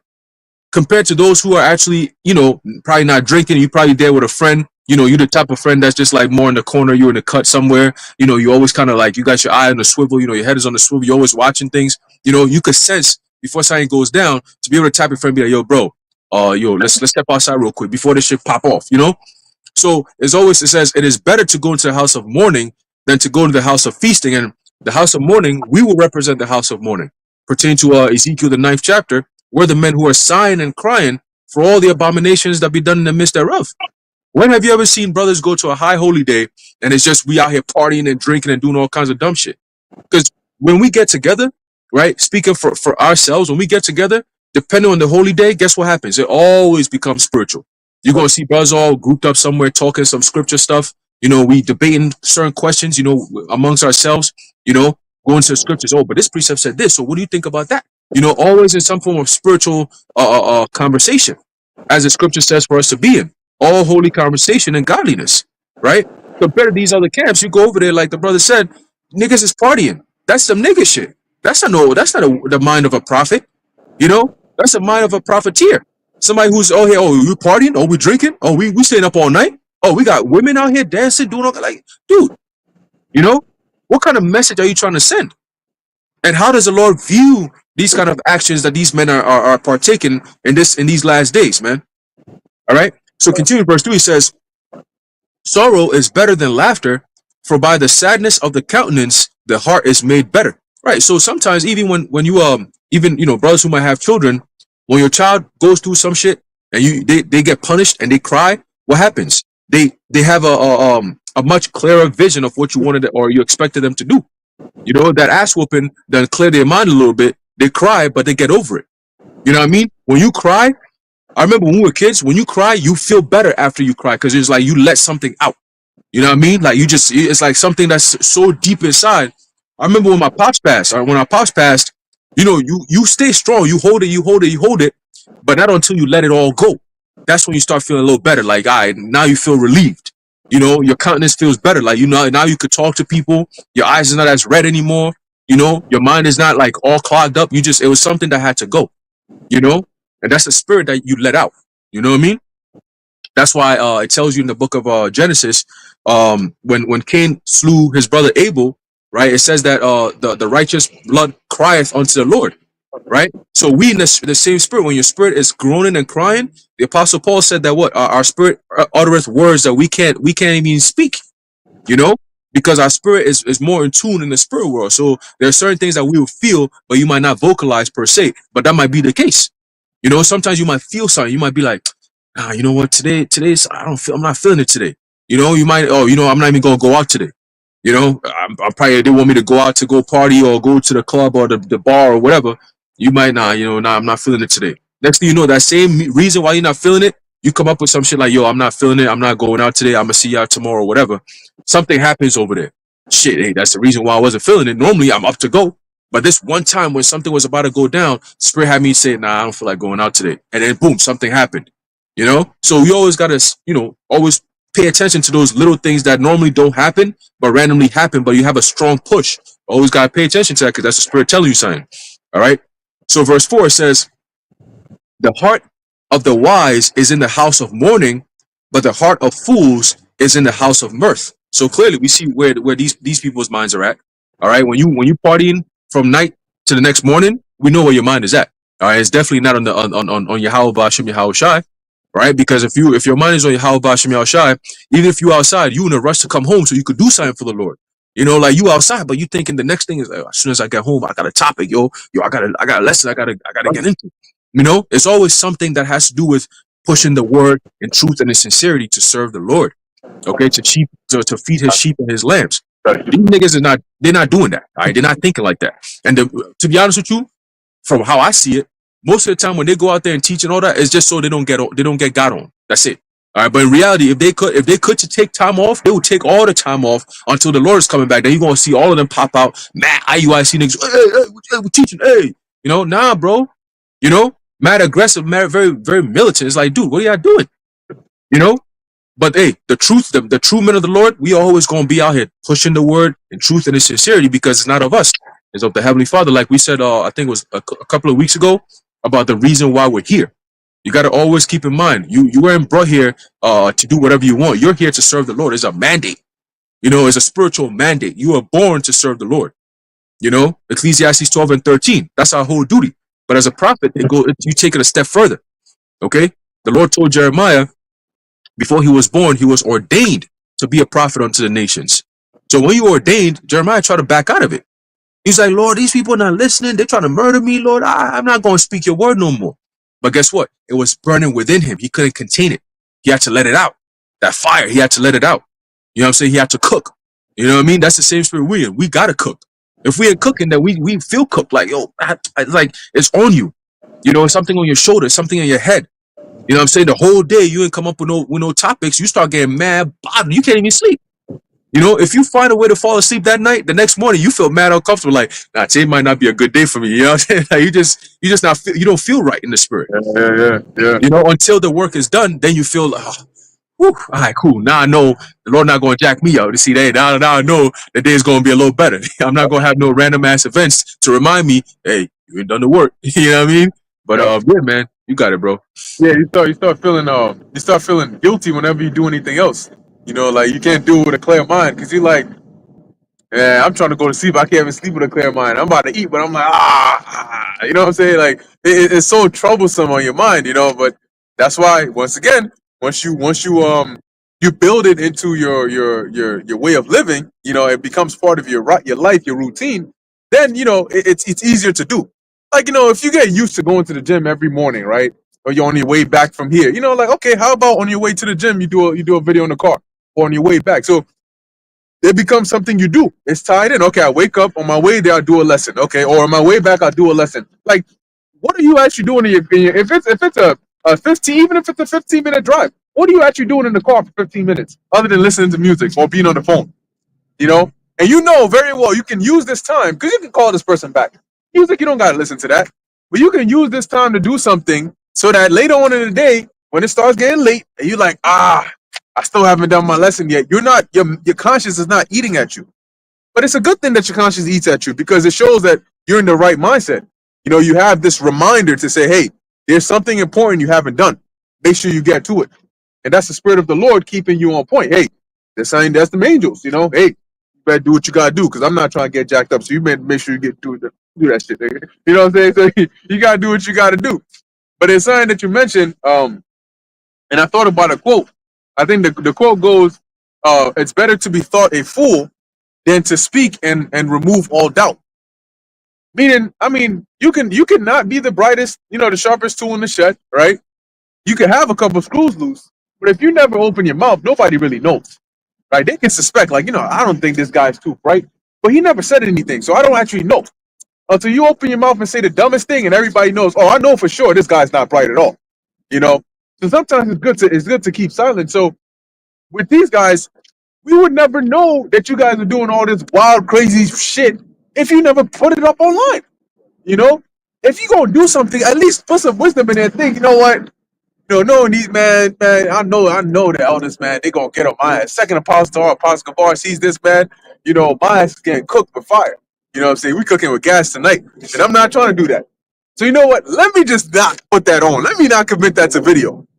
You know, but the Lord has you do it. Why? So we can see it. So we can do lessons to show you what you ain't supposed to be doing. You know, there's certain things that in your mind, I would not be caught dead doing this on camera. I wouldn't be caught dead doing this at all because I don't even want the possibility of a camera to catch me doing it.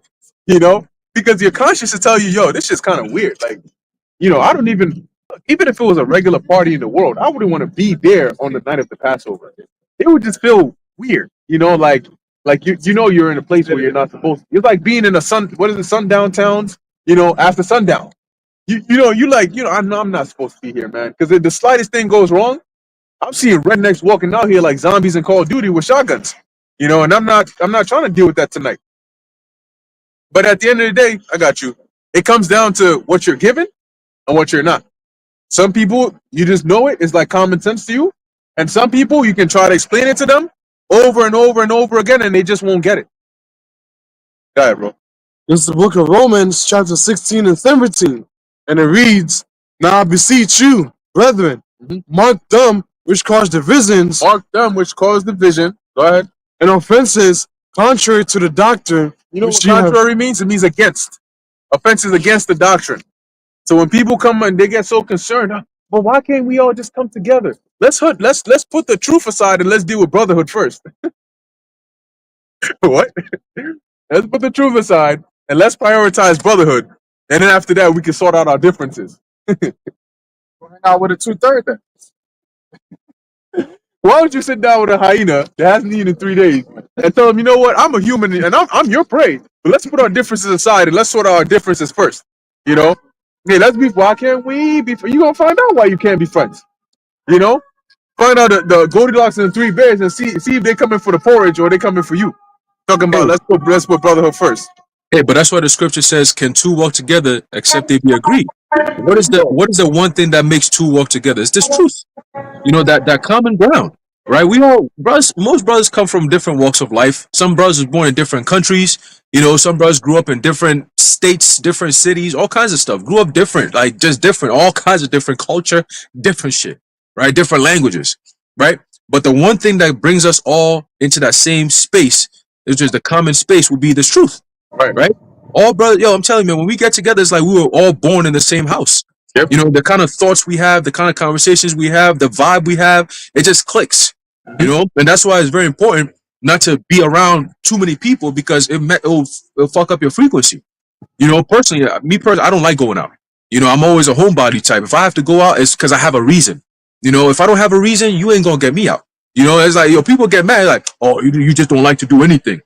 I like to do things, just things that I like to do. You know what I'm saying? It's not the shit that you want to do. Like the fuck, you know? So you don't like going shopping. No, I'll go shopping when I have to because I know what I'm gonna go buy. I go in there, go to the aisle, that's it, that's where the tea bags is over here. I go to aisle 15, cool, get it and go pay and I'm out.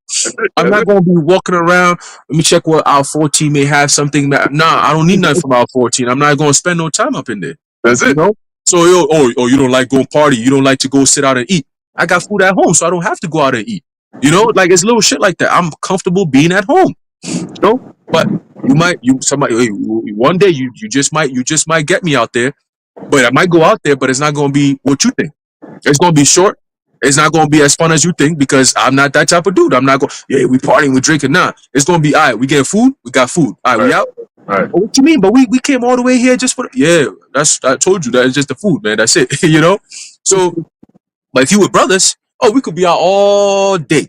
Brothers gonna be out all day. Why? Because it's a different vibe. You know, we talking, we chopping it up. You know, it's just a different feeling of a different spirit. We all on one accord. You know what I mean? The things that we talk about, the kind of worldly encounters that we all experience, we kind of have a similar solution to it. So when we come together and we're talking, it's like, oh, yo, that's the spirit. We always, how many times have brothers, yo, that's the spirit, that's the spirit, that's the spirit, because it is the spirit. You know, it's the spirit that's keeping us in one accord. Just like Yahushua said, I and my Father are one. They're one in the spirit. You know, they carry the same spirit. So it's the same thing with us. I could say, hey, I and my brothers are one. Does that mean that we're all the same person? No, but we're all in the same spirit. We're all under one accord. You know, not like the Who Dat one accord treaty, but we're all on one accord. You know, in the spirit. You know, and that's what keeps us going. You know what I mean? But I just wanted to mention that how, you know, we're different compared to the people of the world. You know, there's certain things that moves us from within that has nothing to do with the outside world. It doesn't matter what's going on. You know what I'm saying? You might see some shit going on, it doesn't even bother you. It doesn't even shake you. You know, you might be in a house and there might be a fire in the house. Guess what? The way you're going to respond to it is very, very smooth compared to somebody else who's not in the same spirit as us. You know, because now you're thinking, oh shit, I'm in the house with a fire. Oh, okay, well, the Lord clearly is the one who put the fire in here, but why? All right, let me step out and think. Okay, shit. All right, well, maybe the Lord doesn't want me to be in this house anymore. Or maybe the Lord doesn't want me to work in this building anymore. You know, or maybe the Lord was trying to show me something. You know, you always think spiritual right away. You know, you might have a flat tire on the side of the road.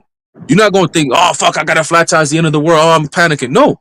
You're going to think, all right, shit, hold on. All right, let me call AAA real quick. But then while you're doing all that, you're thinking, all right, so what's the reason for this? Why did the Lord, you know, have me catch a flat tire? You're not thinking, oh, how am I going to fix this? No, because you already know he's going to help you out. You know, he's going to take care of it, but there's a reason why he put you in this small little patch right here. Like, ah, shit, all right, hold on, let me pivot. Let me think, you know, did I do something that the Lord got a little pissed off about? Or am I, what is it? What is it? Or maybe he's trying to protect me from some shit maybe down the road. You know, that's how you think. Everything is spiritual. You know, maybe he's trying to get me to go to school for this decade. You know, it's all spiritual. But you got it, bro. Hey, right. 1 Timothy 4:14 again. Neglect not the gift that is in thee, which was given thee by prophecy with the laying on of the hands of the presbytery. You got it, And bro. when you go into the word presbytery, in the Greek is presbyterion, which deals with the body of elders. So it's levels, man. There's Yahweh, there's Yahweh Shai, and then there's the elders, you know, and then there's the brothers. But you got to go through these different channels. That's how we receive the truth. The Lord set up men. We didn't even go directly to Yahweh Shai. We had to go to the men that he set up to be taught. Right. That's how, you know, that's like the brother was going into earlier. Like, you can't get around everybody. You don't just go to the top guy off the back. You I gotta don't know. talk to management. Right, exactly. Yeah. You know, let me speak to the manager. You know, Yep. and then above the manager, you might have a higher manager. And then you got owners, right? Hey, matter of fact, majority of people, you can ask them, yo, how long you been working here? Say like 10 years, 7 years, 5 years. You ever met the CEO? Nope. Ever seen a CEO? Nope. I just come and do my job. You know, that just goes to prove your point. 15th verse. Meditate upon these things. Give thyself wholly to them. What it means by holy means completely. You know, give yourself completely to it, your whole mind. But obviously with a balance, right? You're not gonna say, I'm gonna sit at home and not do anything and just read scriptures all day. That's as a matter of fact, that's not even giving yourself wholly to them. Because if you gave yourself wholly to them, you would know that according to the scriptures, you ain't supposed to be doing that. You gotta have a balance. So even having a balance when it comes to the scriptures is a part of following the scriptures. Got it? That thy profiting may appear to all. And really that's how it's supposed to be. You know, you don't need to go and grab somebody and force them, you know what I'm saying? No, you gotta get this, you gotta get this. No, you keep doing what you're doing, they'll see it. This guy's living different, you know, and it's not just a phase. Like they're actually doing this, and eventually they'll find out, yo, you know, the way this guy's doing this thing is very organized, it's very orderly. And I find that they're you know, they don't really have trouble too much. When I have problems, they're able to solve them. Let me find out what you want. You know? You're going to have spiritual gravity.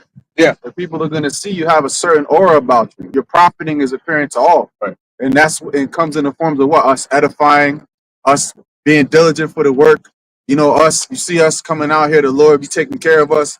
Our profiting is apparent to all because the Lord put the Spirit on us to give ourselves wholly to the truth. Meditate on these things. You know, so like Haran had mentioned, when we at the holy days, oftentimes, and it's not like we have this intention, but oftentimes Right. it ends up being a spiritual conversation. Yep. And even if it ain't, we ain't in the spirit of the world, Right. we just chilling. Yep. Might be talking about this and that, and then scripture's gonna come up inevitably anyways. Yeah, go ahead. You know, oh, you hear about this in the news, you heard about that. Oh yeah, did you see what's going on with that? Oh, this one, that politician did this and this and that shady shit, and we be breaking it up, chopping it up. That's our idea of having fun. That's it. You know what I'm saying? But then here you come, turn up. You know, you looking like a worldly person. You are a worldly person, but you decorated with an Israelite thing to bring in people and bring in money. Yeah. See? We don't like that. You know? It makes you uncomfortable. You know, when somebody comes with that like extra spirit, you know, it's different because when you're around brothers, you know, brothers get hype and all that, but it's an actual different energy that you feel. Yeah. Versus somebody that comes with the energy or the hype of the world. You know, yo, it's still my niggas, you know, it's like, yo, bro, calm down, man. Like, you know, it's just weird. It just disrupts the vibe. And that's because of the different frequency, you know? Rap videos and stuff like that. Mhm. I turned the truth into like something worldly. Yeah. That the apostle Paul said that they like Americanized Israelites. Yeah. Guys, I know it's Saturday when I see you. That's it. We out here. Stay warm. Likewise. Exactly. Seeing us out. We were like a part of the we're like a landmark. Yeah. You know what I'm saying? Like you got this, you got that, you know where you at because you see something. Oh well, there goes the prophets, there goes the Israelites. I know it's Saturday because you out here. They judging the time based off of us being here. Yep. See? So that was a sign right there. Because we always out here. You know, it'd be weird even if you didn't want to come out here, even if you woke up and it's cold as hell, the consequence of not going out there is worse than however you feel about going out there. So you go out there anyway.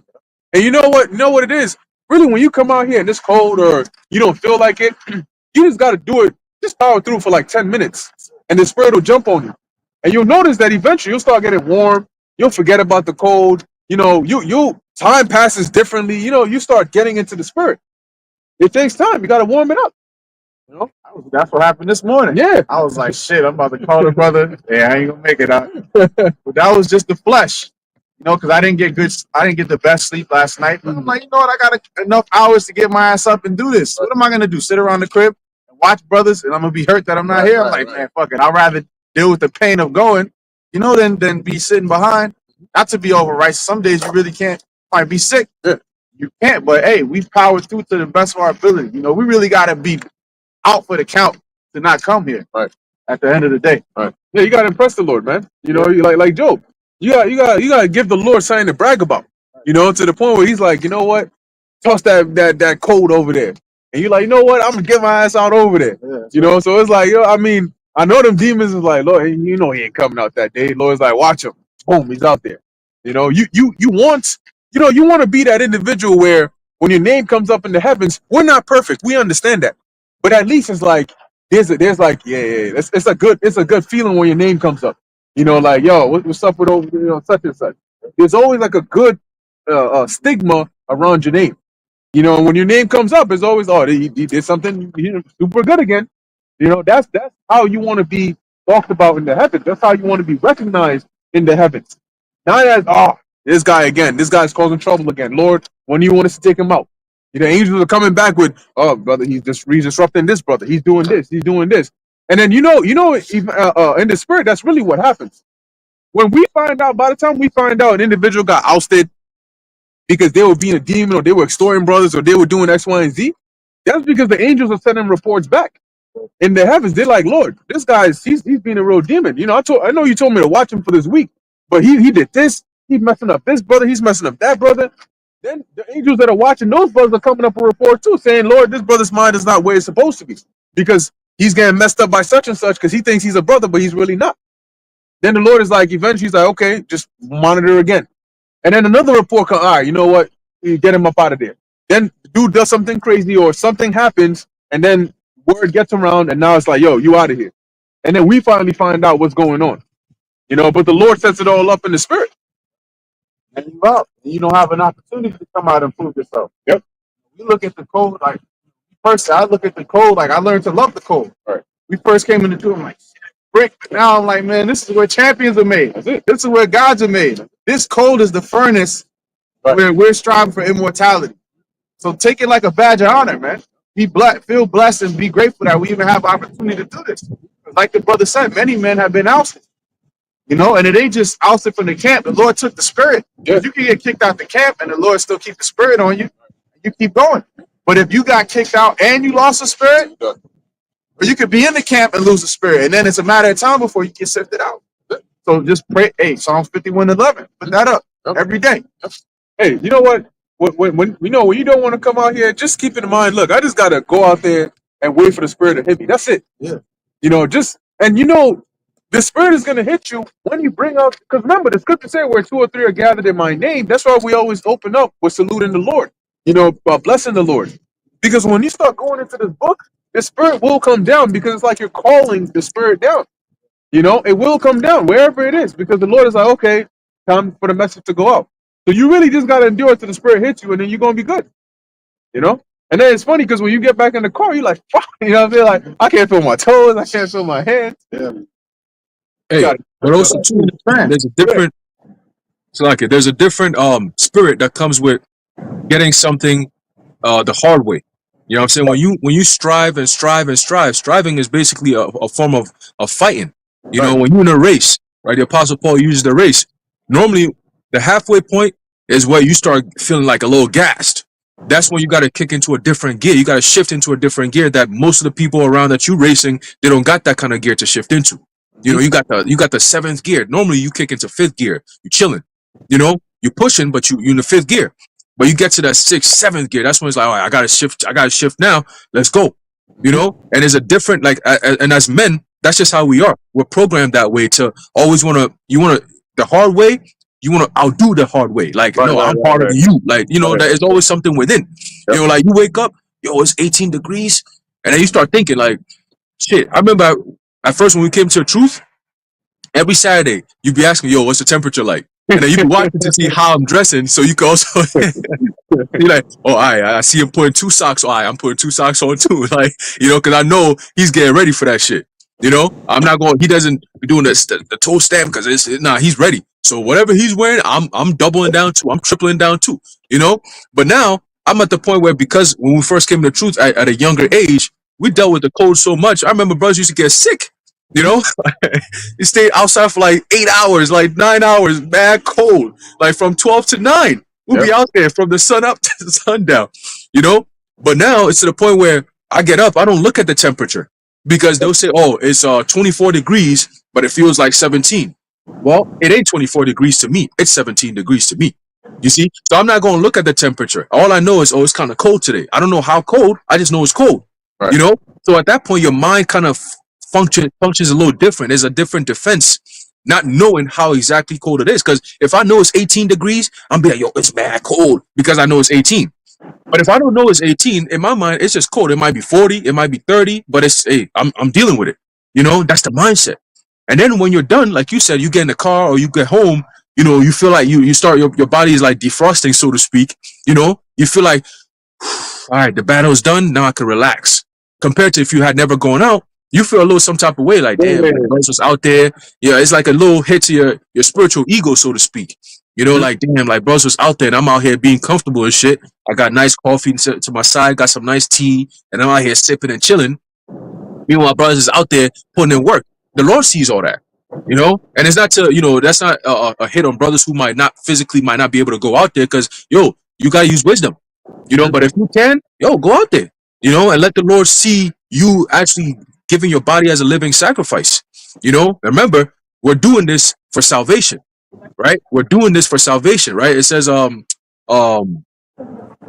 being fully persuaded in your mind, right? So if you're fully persuaded that this is where you gotta go, this is the walk you gotta walk to get to the kingdom, bro, ain't nothing stopping you, man. You know, ain't nothing stopping you unless the Lord says, all right, you know what, today we're gonna do an indoor camp, or today we're gonna be on a different level, today we're gonna be here. Nah, if not, if you don't get that mandate from the Spirit, you keep going, man. You get up, it says it's business as usual, you know, it's business as usual. You just gotta battle the elements, you know, and it makes you stronger, it makes you tougher. Yep. Shit might go down in January or so, you know, February, whatever. But we guess what? We dealt with it. You know, oh, hey, the Lord, hey, you know, it might be cold, but the Lord's going to shield us. We're going to be good. You know, hey, the Lord might do this, the Lord might do that. But regardless, he knows, yo, this guy I could count on for battle. You know, like kind of like Gideon in the 300. You know, those men are back here. You know, the Lord said, what? I have reserved unto what? Unto me 7,000 men that would not bow the knee unto the image of Baal. Okay, so those men, we carry a different spirit. You know, it's a spirit of, I'm going. Lord, I'm going. As long as my legs get up and my legs can move, I'm going. Just show me the way and I'll be there. That's it.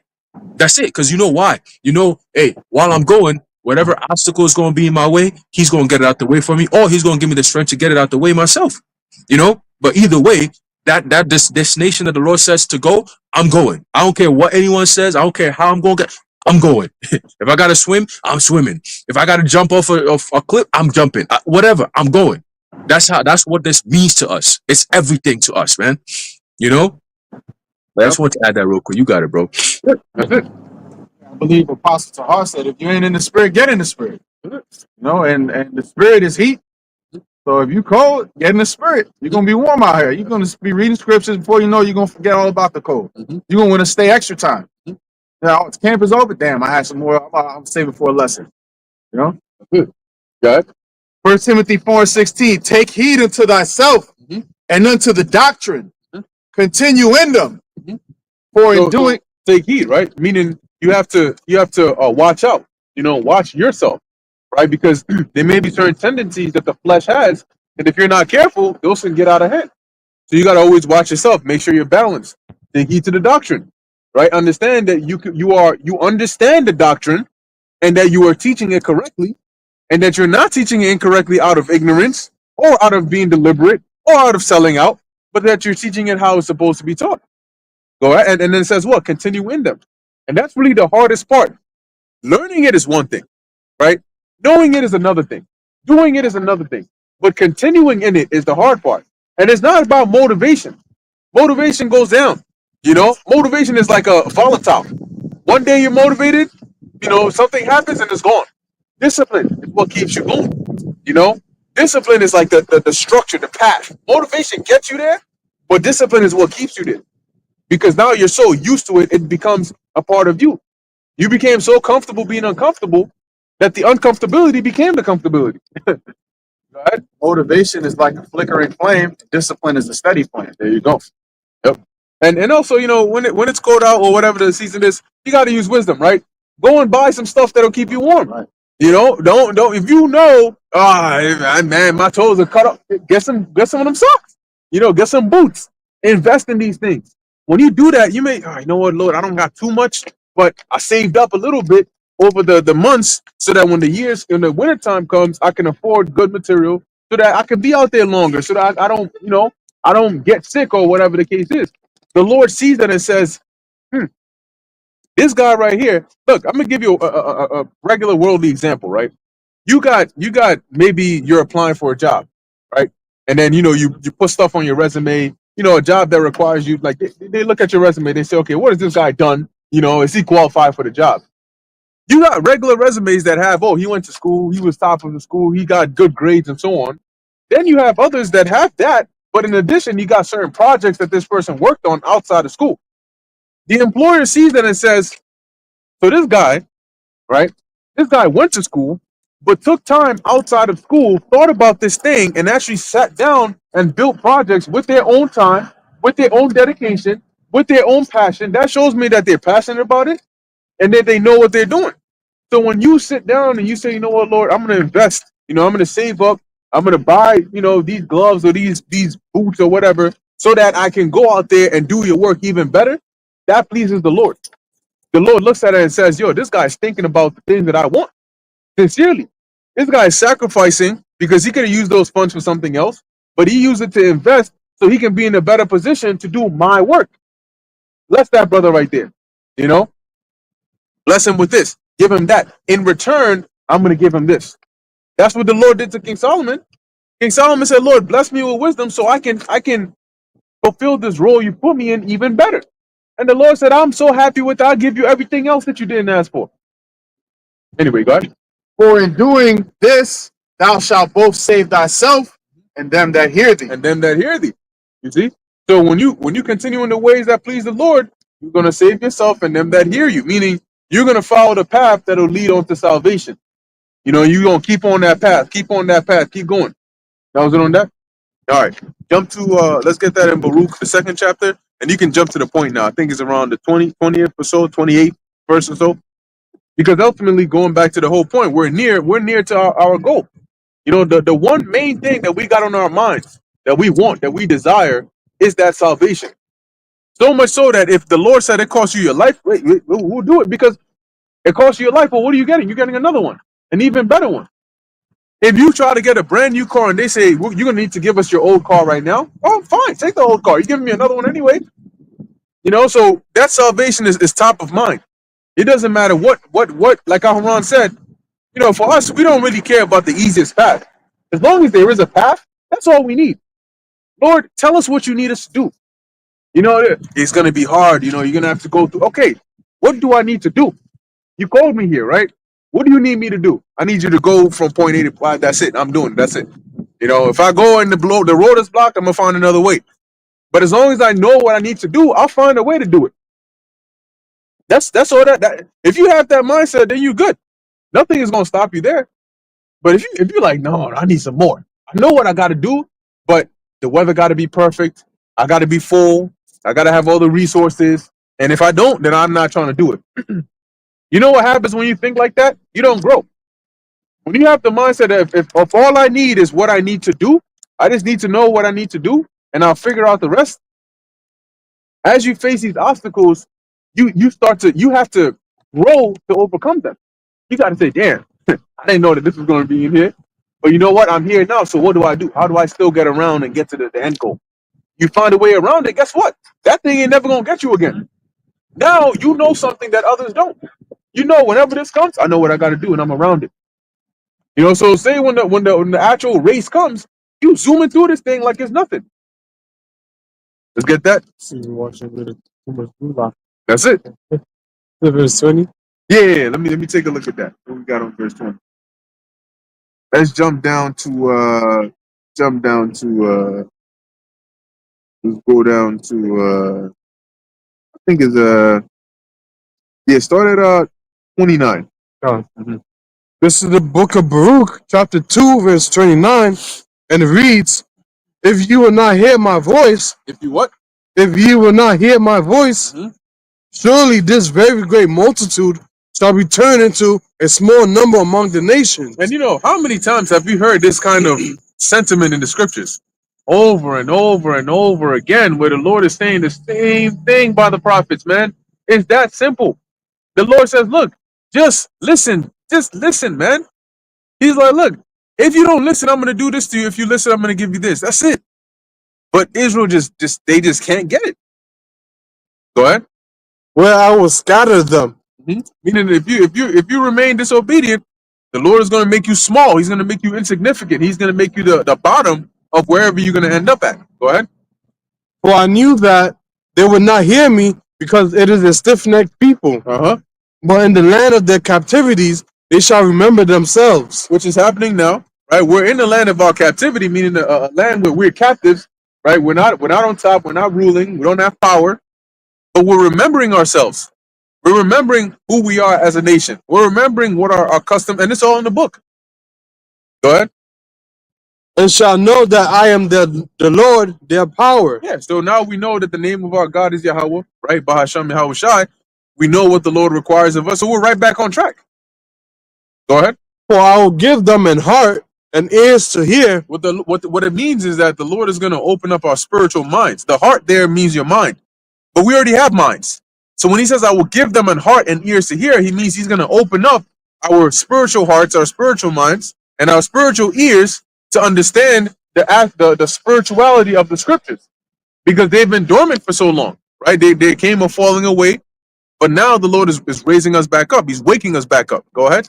And they shall praise me in the land of their captivity. And we're doing that now. We're praising the Lord in the land of our captivity. Why? Because he woke us up. And now we're close to salvation. Go ahead.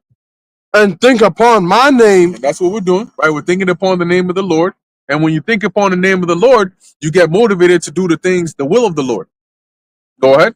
And return from their stiff neck and from their wicked deeds. And that's where you have brothers and sisters coming from all walks of life. Things you used to do before the Lord woke you up to this truth, you left those things behind, right? At least you should have. You stopped doing those things, because now you're moving on to bigger and better things, bigger and better ways. The righteous path, which is once again in the book. Go ahead. For they shall remember the way of their fathers, Uh-huh. which sinned before the Lord. How are we remembering the way of our fathers? Via the book of remembrance. That's why the Lord had these records written.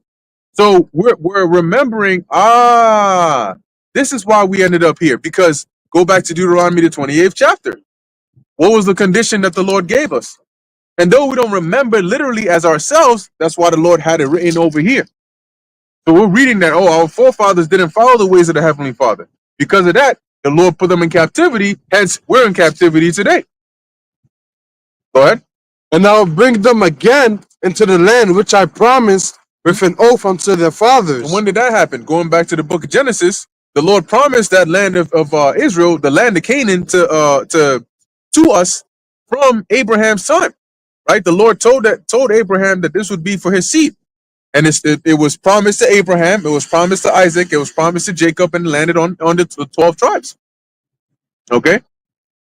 So it says the Lord said he's going to take us back there. Go on. Abraham, Isaac, and Jacob. Abraham, Isaac, and Jacob. Go on. And they shall be lords of it. Meaning that the Lord is going to take us back to our land, and we're gonna rule over that land. Go ahead. And I will increase them, and they shall not be diminished. It's diminished. So right now we're being decreased, right? Everywhere you go, you got Israelites being put to death. They're dying of, diseases. They're dying of terrible diets. They're dying of living wicked lifestyles. They're dying of, even in different countries, of just lack of resources. All the famines, you got famines going on in like Africa and these different countries. You got Israelites over there that are dying of those things. Okay? And the Lord is diminishing us at this point because of the curses. But when the Lord blesses us and delivers us and takes us back there, we're no longer going to be diminished. As a matter of fact, we're going to be immortal. Pursuant to 1 Corinthians, the 15th chapter, right around the 50th verse on down. Go on.